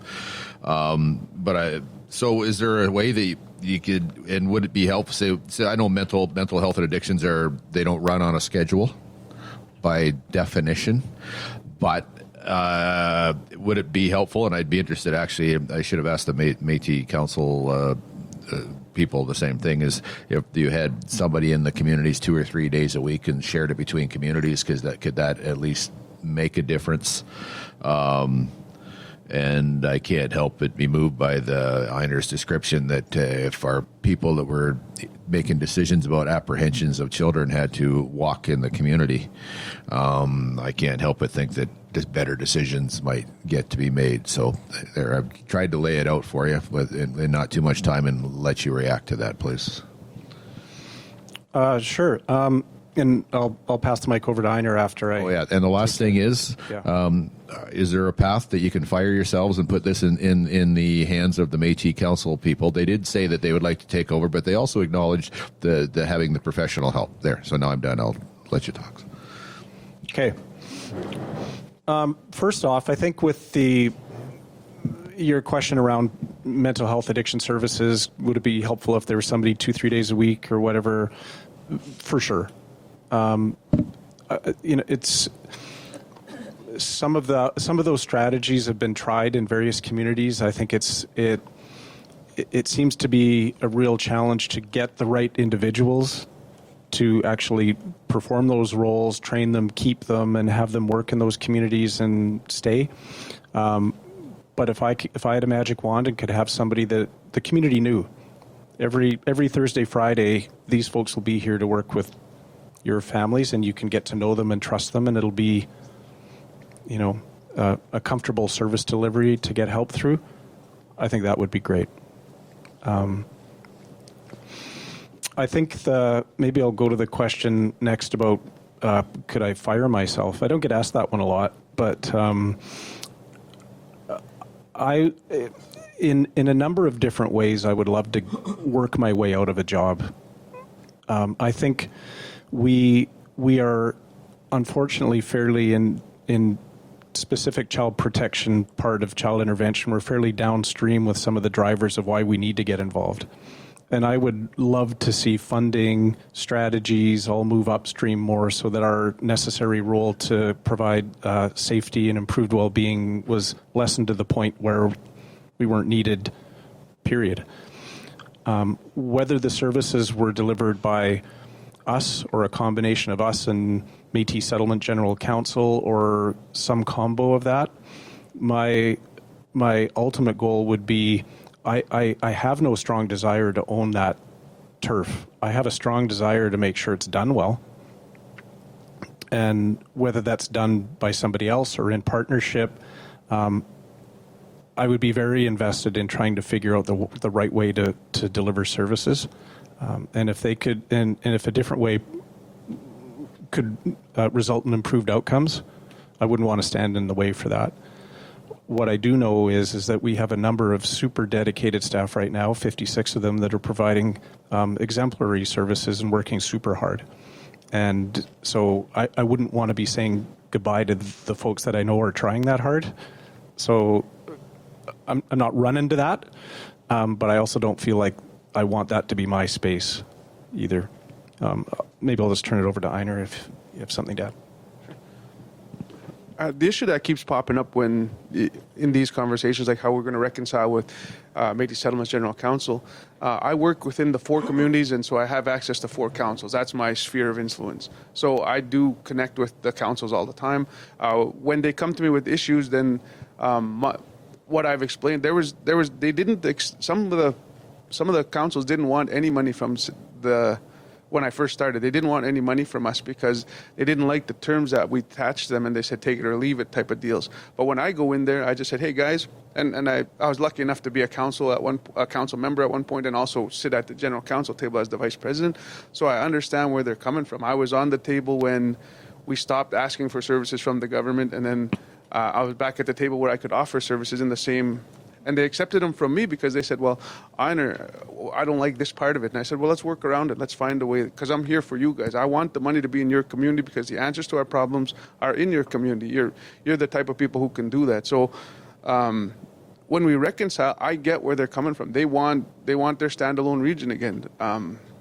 We went full circle, as we described in the slideshow. We've started we made some points where we said, hey, this is why it'd be valuable to be our own region. We come around and we're under Edmonton. And I'll speak from experience. I don't mind being under Edmonton to the degree that they are very organized. There's a lot of great information that we get because we don't experience everything as a small region. So we need their expertise at times to deal with some really interesting situations that they have experienced people in. So that kind of communication, that partnership is valuable. But they need somebody to be sitting with us, because I bring a Métis perspective to my office. They want a Métis perspective on the region, and they need to find a way to do that. And I don't think it's far off to say that we could create something that would sort of walk in both of those worlds and everybody would feel respected. They wanted some stat information. They don't have access. They have access. We do send them information all the time. But if you don't really know what you're looking for, they just look like numbers. And so we have to increase the dialogue as well at the same time. And I only say this from my perspective because I meet with my councils on the regular. Every time there's an issue, the shroud of secrecy we have to operate under when a family goes and says, Einar's a real bad guy because he took my kid and for no apparent reason. And then council's like, well, geez, Einar's a bad guy because he's taking these kids for no apparent reason, but I can't. And then they phone me, Einar, why'd you do it? I said, well, I can't talk about anything like that. I said that I have to operate in this zone, but I want to figure it out. So we've had a couple subsequent meetings. I now have a form that when the council says, Einar took my kids, he's a real bad guy. Well, here, sign this. Einar said, if you sign this and give us consent, we can have an open and honest dialogue about all the issues. Oh, well, maybe, and so I'm hopeful that the councils will come to the table and have that, engage in that dialogue, because then the shroud of secrecy is off. This is why I did it. I encourage every council in my 4 communities that I've been apprehended. So every apprehension comes through me at some point. I'm aware of it. And if I can't think, and I'm a community guy. I love the communities. So if I can't find a way through it without apprehension, then that's what I have to, I have to accept that. And I challenge my staff very hard to look for any other option. And so there is a disconnect. I'm working on that shroud of secrecy that we operate under, which creates distrust. And so I get it. And I'm trying to find ways around it without, breaching FOIP and all the other rules that we got to play by. So, so the mental health piece, I've seen it come and go. I've seen the efforts. I know the Alberta government is trying. And I don't think you can put it any better than my colleague said. When you can't find people who really want to be driving 5 hours to go give service once or twice a week on the regular, they're going to take a job where they can go home every day and be home by 5, and that's a nice life, right? And so I get it. I see where the issues are. I constantly am sending people as far as Paddle Prairie, which is 3.5 hours away from High Prairie, to Edmonton, which is 8 hours away, because the services that they require are here. And if I can't bring them to them, I got to take the families to them, and we pay a lot for that. And money's not an issue for me. Like I really stick to the budget, but but at the end of the day, if somebody needs something, I'll give it to them, because I'm saving money in the long run if I can keep them out of care. It's the Métis reunification program. It's been good. It's very expensive, but we meet. We meet all the time because we're case planning with that family every day, or not every day, but for sure every month we're sitting there with a person on the ground having that meeting with them, because we want strong service. We're paying good money for that service, so we're holding them accountable, and they're helping the family as much as they can. So there are disconnects, but I don't think they're very far off from being rectified. I've got David, followed by Peter. Thank you very much, both. What I heard earlier was a loss of trust, a loss of a sense of control over what was happening to the community through their children and families. And since the dissolution of the boards, nothing to replace it. So what I heard was there needs to be something to bridge the community to the child and family services. Without that, there is a sense of things being done to the community and a lack of respect for some of the very unique features that you've just described in your own life. What's the intermediary body, and how do we get it set up again to build that bridge and a sense of some control and some meaningful input and some decision making that's shared, not imposed? What's the body that's needed? Is there any other questions that anybody else might have that are less complicated than that? That's probably one of the magical questions about how do we bridge that gap. And I don't know that we have the right solution today. But what I would like to see is something that is more in the spirit of like integrated practice, integrated service delivery, where if we're going to have a body that is an interface for the Métis Settlement General Council and us, could we have a body that is, the intermediary body between maybe us and health and education and whoever that may be, and we actually meet with them on a regular basis? Because to find the right solutions, it isn't like we each come up with our own individual piece of the puzzle and never join the pieces. We need to come together and find a collective solution. And I think not having the boards that worked just with us per se was necessarily the right way to go either. We need a better, stronger collective approach, and I think that's where the new integrated service delivery thinking is going, about how do we actually work better together on things like that. The specific vehicle at this moment, not 100% sure, and it requires commitment and partnership from parties beyond child intervention. Einar, could you comment on what you see from your point of view would be a helpful body between the two? I think Russ is right. Like, I'd like to see more people at the table that are invested in different ways. If when I have families that come in and they need, poverty is the issue, that's not a child intervention concern. But I'm concerned because they're not getting the service they needed as Albertans, and so I want to support them to get to the point where they get it. And, I can't stress enough how far away 92 kilometers is from Gift Lake to High Prairie when you're down and out already. And then I think the going rate for a ride into town is about $80. And so if you're going to pay $80 and you forgot your driver's license, man, that's another trip in. Can you afford it? You couldn't afford the first one. Now you got to go back and get another one. So it gets really difficult. So I really like that the road we were going down when we were talking about community-centered integrated service delivery. Like, I really enjoyed that. I thought, hey, there's some real potential there. Now we're two ministries again, which is great, but I don't think the dream is dead. Like, I still believe there's potential to do those kind of things. And so if a person needed to do their ASH application, we have computers, we got internet. We need a human being who knows how to run the system and walk them through it. Out in Gift Lake, walking them through it. I'm going to be here Monday, buddy. Come on down. I'll work with you, and we'll get it done together. And walking hand in hand in partnership with people makes them feel a lot better than saying, hey, come here. Oh, you got to jump through these hoops in my world in order to get this done. So I think we were on the right path, and I hope that dream doesn't die, because I'd still like to see something along those lines with a lot of different of the specialties, the mental health, the Alberta Works, all the good people out there that do provide supports for Albertans. Peter, followed by Patty. Thank you.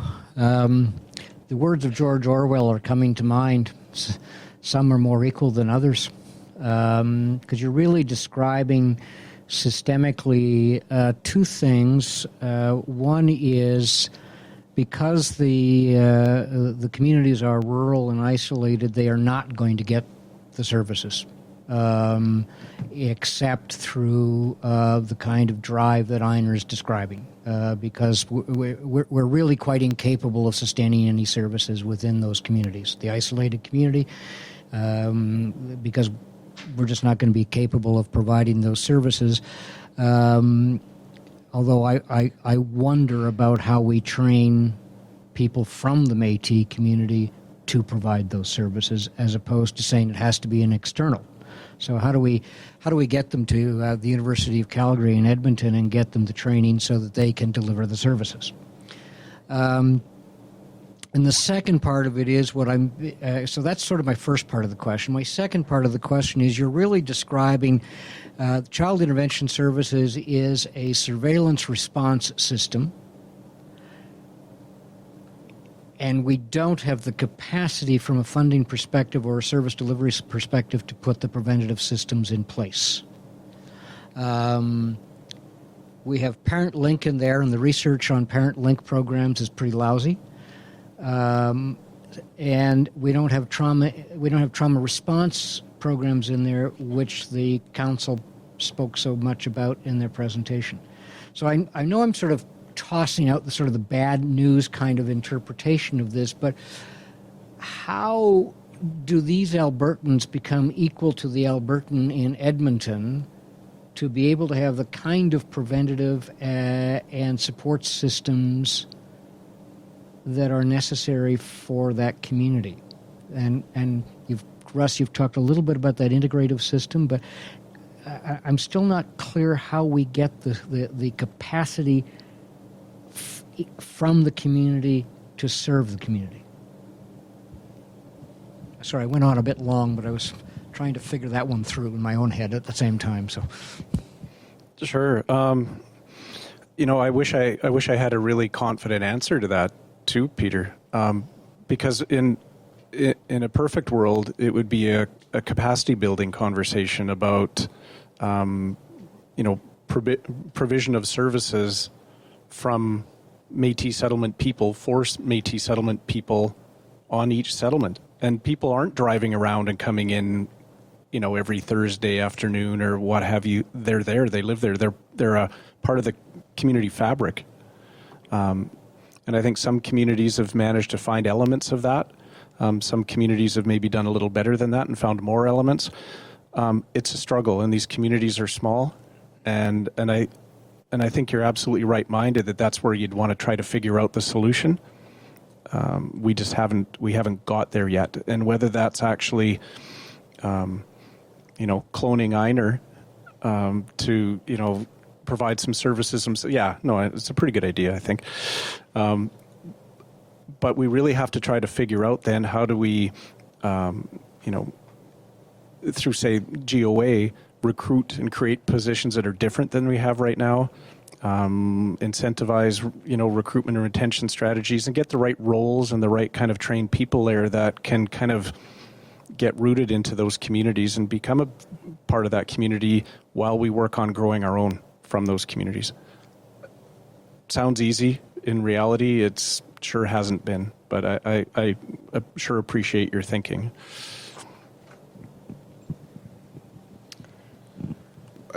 I know one of the roadblocks I get involved with sometimes is the HR process. I know who has the right skill, but how do I get them?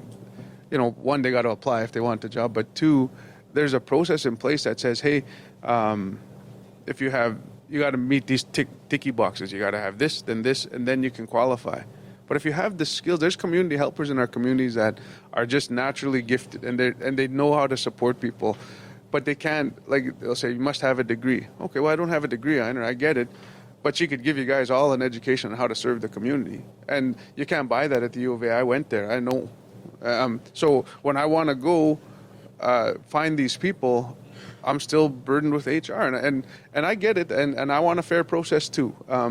But there's no way I screened in for this job. There was no way. So at the end, somebody took a chance on me, and it was the right thing to do for our communities. And I'm not tooting my own horn. Well, I guess I am, but at the end of the day, it was the right choice. It was the right thing to do. But somebody found a way through that process, and I respect people who take those chances. And I just hope I just wish there was a way where we could take chances on our communities as well. I put all the money. I took programs that were peripheral to support our communities away from non-community people so that I could encourage and support my communities to be the solution to their own issues. I went into a community, I had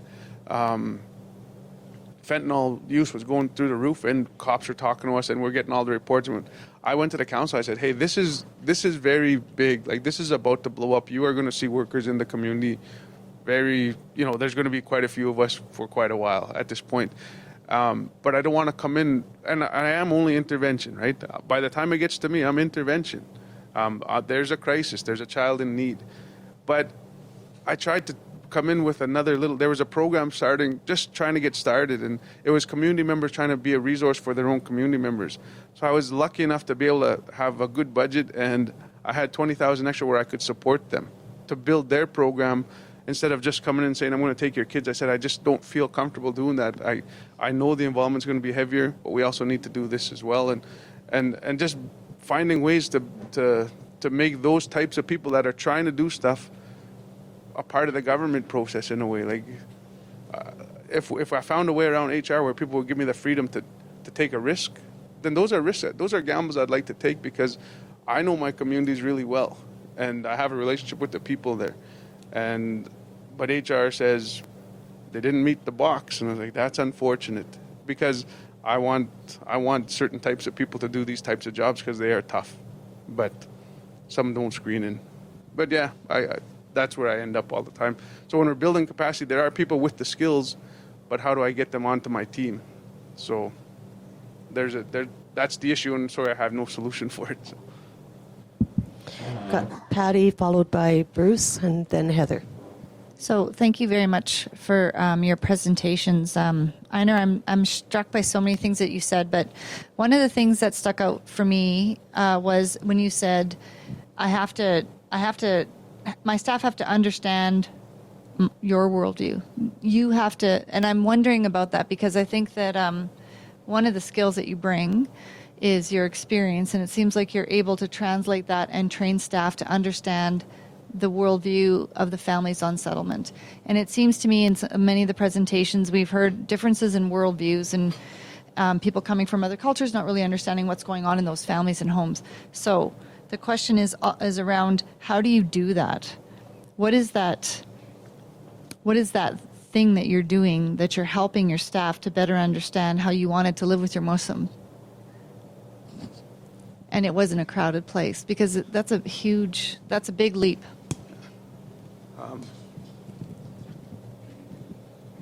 I share my story everywhere. I've shared my story about sexual abuse up in northern Alberta. I go to every foster care conference and I share the importance of treating every child like they're your own child. Because if I grew up a second-class citizen in every home, here's what the kids that live here can do and here's what Einar can do. And they were different. And so I share those kind of messages. In my staff, I'm this guy. I'm just Einar. I'm not a manager. I'm not a social worker. I'm not a nothing. I didn't even know about social work till I got the job. That's quite the learning curve. But I do know that I'm a human being and that we're serving Albertans, and I'm a service guy. I will serve people. When people come to my office, I don't ask the admin to get them coffee and stuff. I get coffee and stuff, and I go in and I talk and I shake hands and I tell jokes. Some of my family group conferences have 35 members come down because they want to support what's going on. Because I'm just me. I'm not anything else. And I don't pretend to be anything else other than just a guy. I just grew up in the same situation a lot of these people that I'm not from Gift Lake. I was adopted. My kids are from Gift Lake. I have 2 kids there. They accepted me. I was brown for nothing for my whole growing up life until I was 25, and Gift Lake said, hey, you're a Métis person that we want you a part of our community. I said, awesome. And they paid for 2 years of my school, and I said, that's even more awesome. So what I share every day in my office, and I'm not a real suit and tie guy, I'm kind of just a bumly, I'm about the lowest you can get in terms of dress code, but I share who I am every day. And I've shared my story with my staff in a staff meeting to say, hey, this is why it's important to me to do well here. Could be my kid tomorrow being apprehended because of something I make as a choice. And so I share that I have best friends in that community, I have family in that community, and we have to serve them with the utmost respect because they're human beings who deserve that. And so I push that message every day, and I'm very human, and and I just share the message, and that's me. That's my leadership style. I don't know what it is. It's a crybaby leadership style. I don't know what they call it, but it's whatever I do, and then my staff have compassion for that. And I teach them that these people are human beings just like anybody else. This is a human being with a drug addiction.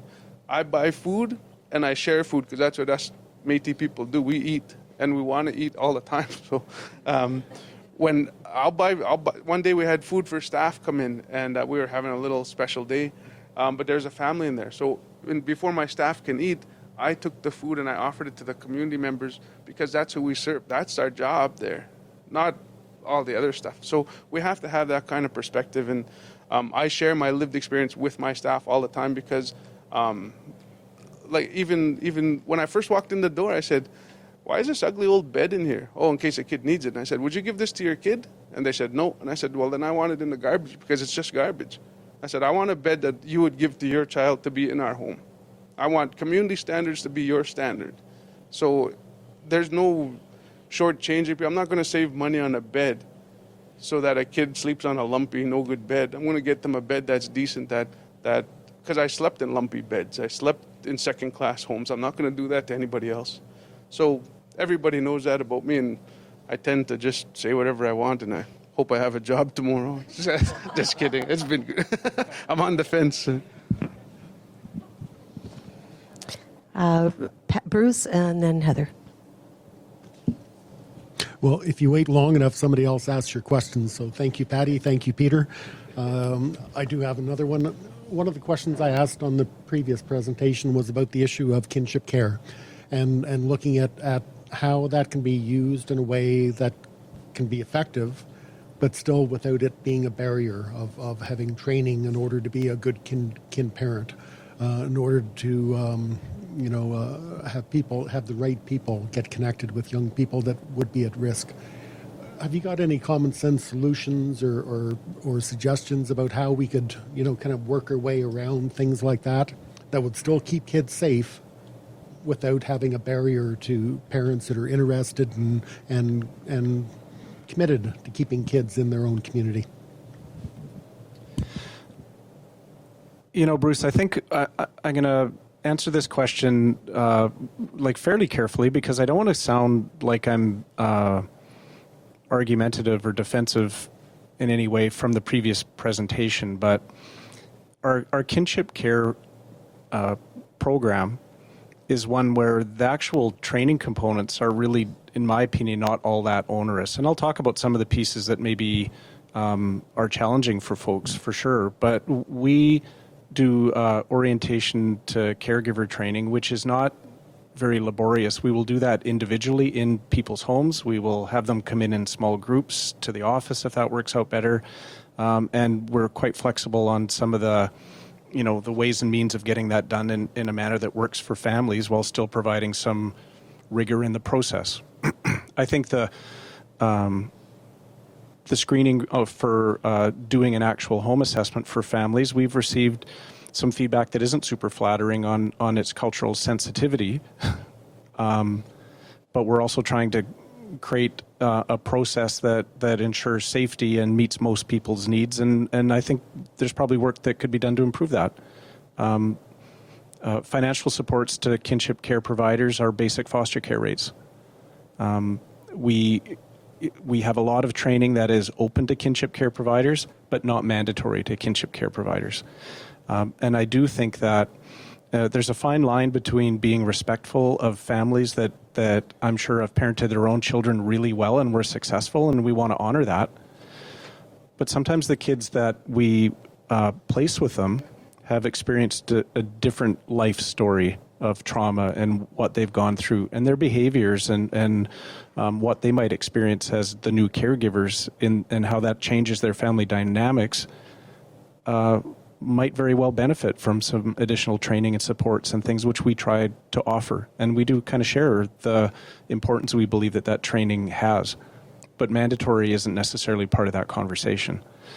So the simple fact that we can have a difference in presentation from the last one to this one on a key topic like this is one that maybe unfortunately highlights the need for ongoing, better, improved, thorough conversation between service delivery partners. So nobody really needs to feel wrong. The problem more is that we don't all understand each other's business quite well enough yet. Yeah, I didn't know what I was getting into when I took the job. So it's funny how much I learned in the first couple of days of work, but it's been quite the learning curve. And I get where they're coming from, because I sat there and I didn't know nothing about it. And I worked in partnership with them and I still didn't know nothing about it. And so when you get in and you learn the system, then that's where those meaningful dialogues will start taking place. But kinship care, I'm automatically the boogeyman as soon as I took this job. I became the boogeyman that day because I have the authority to steal a child. I'm the boogeyman. I get it. So my goal over the last couple, especially since last year, was to get a position which I just posted, and I have a community resource position that's going to be the feel-good portion. There's a lot of resources that people aren't aware of that they can access, but they're still scared to access because FSCD, if they're supports for children with disabilities, that's a great tool. But I'm not dealing with the boogeyman to go get that. There's hesitation there from the communities, and I want to share. I'm trying to educate my communities, and I'm going to use this position to do that. So I'm hopeful that that's going to support that. I share, and then also supporting kinship placements, like building that empty homes that we could go to. And I'm slowly getting it. Like, people will talk to me and say, hey, if you need somebody, I know somebody. And then so I get those little side ones, and then I just let people know, and we kind of build them up. And but opening my own kinship home, it's an ugly process. Like, one of the questions, this lady who I don't know walked into my home and said, hey, you ever been abused as a kid? I'm like, oh, I lost it. I said, now I'm not going to get to keep my nephew because I was abused as a kid, because I don't know nothing, right? I don't know what the system's going to say to me because I was abused.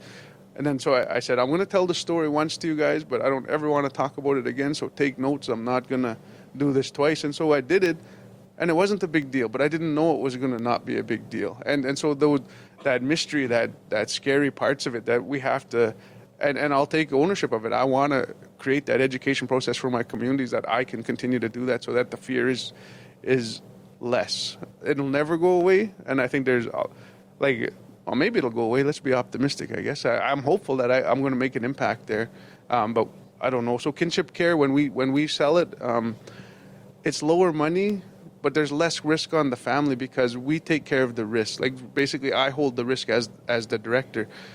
But foster care, you kind of open yourself up for risk. Like somebody could potentially sue you, or because you got to meet these standards. And if you didn't meet the standards, oh man, and something happens in your home, suddenly you're open to some kind of weird legal action potentially, right? And so I worry about people who want to just be foster care.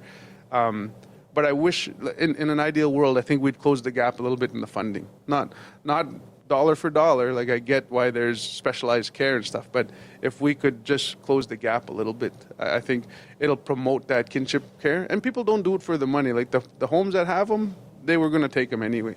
But they feel there's a disparity between foster care and kinship. If we close the money gap, I think people would kind of say, hey, you know what, there is we are very supportive of our kinship homes. So if we could continue that with a little bit more money, I think there'd be more investment. Like, okay, maybe it's not as bad as I thought it was going to be. So yeah, but I don't set the rates. But and we often use something a little outside the box where we'll go 90% kinship care rate to a family that's not actually open in the same manner, but we do all the informal checks. And one of the tests that a lot of the staff uses, Arner, would you let this guy babysit your kid? I'm like, And then depending on my answer, then that's what we'll do, right? And they'll take my word for some of those situations. But we also do the formal, all the checks and stuff. But that's a starting point. Like, we're not even going to consider it if Einer's not going to have his kids babysat there. So just that relationship piece and getting to know people and educating them. Just before, we've got a couple more questions, but I want to make sure everybody's okay with the timing because we are over time a little bit. As long as everybody's okay with a few more minutes. If you have to leave that, then you can leave, but those who want to just get the last couple questions then. All right, so I've got Heather and then Greg, and then we'll wrap it up for questions. Can you hear? Okay, we're good. So first off, Einar, you're like speaking to my heart. I mean, I worked in the inner city, and I had many days where I went home thinking I probably wasn't going to have a job. But I kept kids safe, and knew where they were. So to me, I think that in itself is a success story. So I value you looking at the system in a different way and really acknowledging that there's a risk to it and there's a risk to the way you're practicing, but acknowledging that risk and making decisions based on that while working with your community and being able to develop that relationship. So my question is that what is the barrier from the work that you're doing and how you're practicing it with that risk analysis and developing that community practice and working with your community members and building that capacity that's preventing us from making that happen everywhere else? Oh, that's a tough one.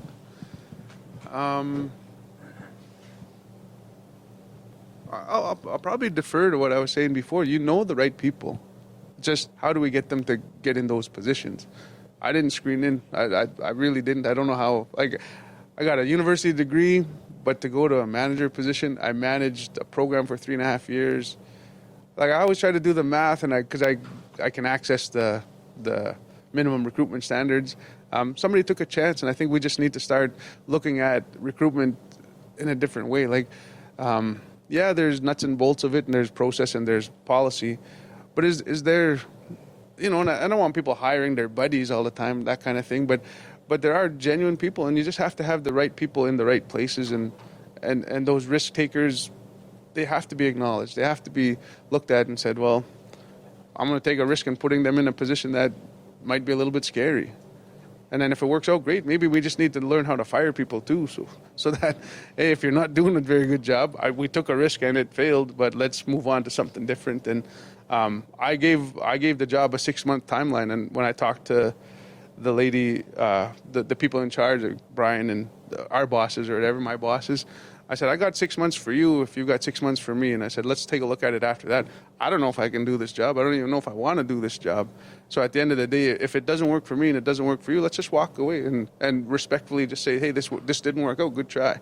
And then try something else. But I think that kind of support from HR would be nice so that we can take a trial run with somebody and in a respectful manner. And hey, let's agree that after this time period, we'll sit down and we'll talk about it. Maybe it doesn't work out for both of us. And it worked out really good for me. I enjoyed it. So I'm 2.5 years in. My problem is I get kind of antsy after 3 years and I start saying, hey, what else is out there? And then, so I don't know. We'll see how it goes. But I'd like more support from HR to do some risk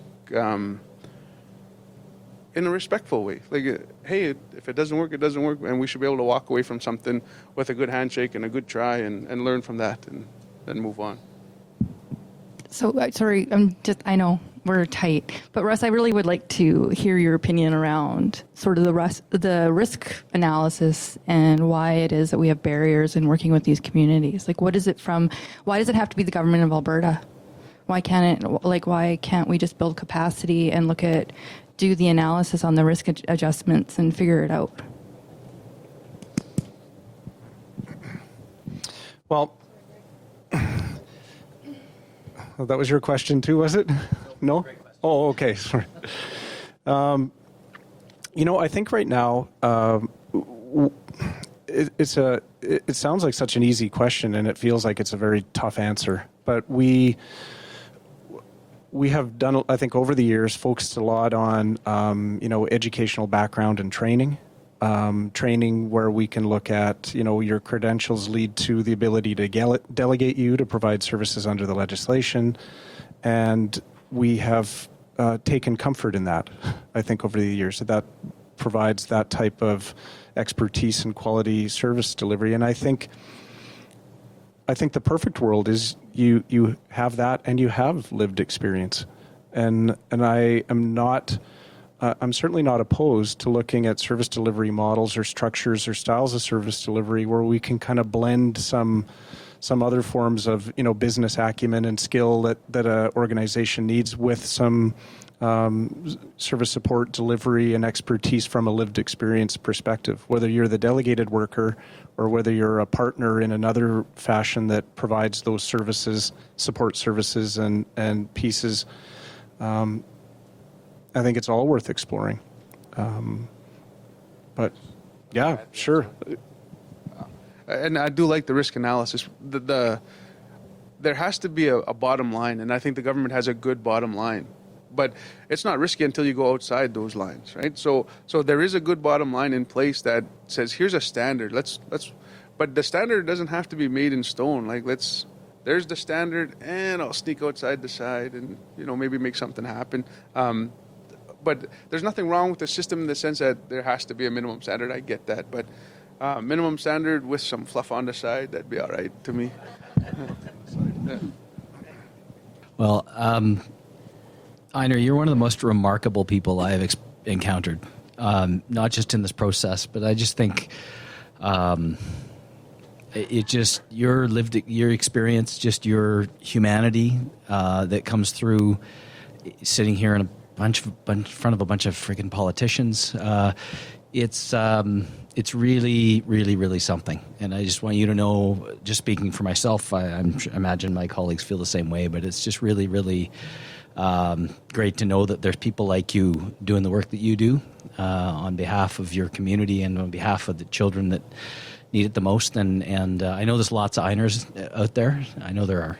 But it's just want you to know how impressed I am, and you're just a remarkable guy. So I just want to make sure you know that. Yeah, you really have. And I, and like I say, I know it's there's lots of people like you and out there, but it's really just it's great to have you here today. And Heather's question I think is a really good one, and your question I think goes to the heart of not just how we transform child intervention, but how we transform government, right? So here I've been at this now 2 years. I guess I'm a politician now.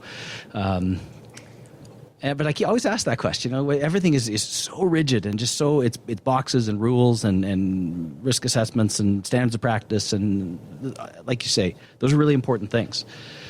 But sometimes you need to kind of push that envelope a little bit. And so I'm interested as just we go forward if there's ways we can explore some of that. And I also understand as an opposition politician that we get caught up in this, we stand up in the legislature and go, something went wrong, and we yell and scream and thump desks and whatever, and that kind of silly process we do in question period. And I understand why the government would be afraid of that. I get that. And so that's something I reflect on as an opposition politician. What's my role in that? Anyway, it's been a long day. We all need to go home. So I'll actually ask my question now.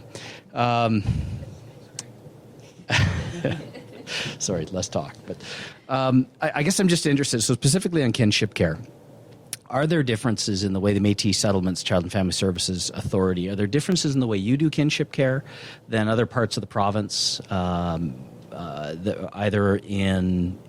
on reserve or elsewhere in Alberta? Is it all the same route, all the same, or are there differences in the way that you approach it?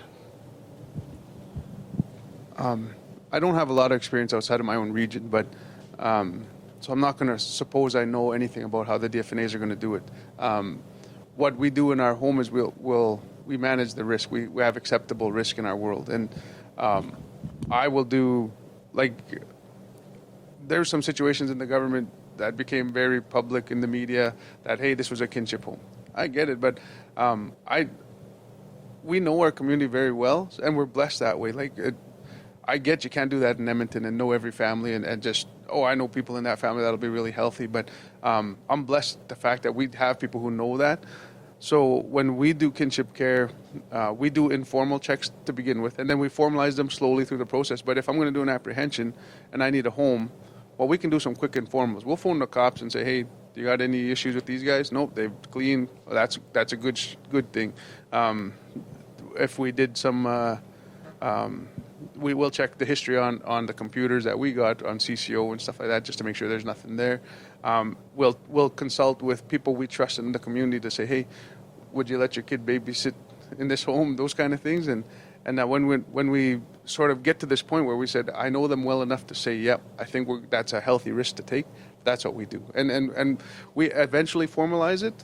But the very quick interim will do that. I don't know if that's different or the same as anybody else, but we also have a risk level that even we don't want to go below because there's a child there. The safety of that child is still first and foremost in our mind, but we're willing to take risk on our community. And that risk piece is so huge for social work in general because they're scared to go outside the box too because they're taught a certain way. Then you introduce signs of safety which says, hey, here's some gray area. Policy doesn't match the gray area. So in my office, I take the risk.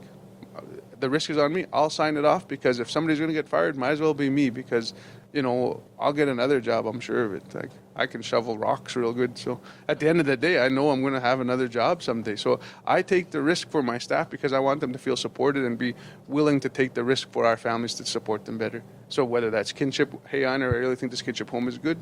Well, let's see it. How is it good? Show me, explain to me. If we both agree that that's a good amount of risk, good, sign it off. I'll sign it off. I want them to feel supported. I don't want them to take a risk because they're worried they're not going to be able to feed their family. I'll go kill a moose. I'll be good, so my family will still eat if I lose my job for a little bit. But that's what we do. And I wish I knew more about other people's, but I don't. I don't want to comment on that. Yeah. Thank you. I'm going to just briefly exercise my chair's prerogative and make a question and a comment of my own because I know you are speaking to my own experience. Before I got elected, I was working in high level as a mental health worker and I went to Paddle Prairie every week.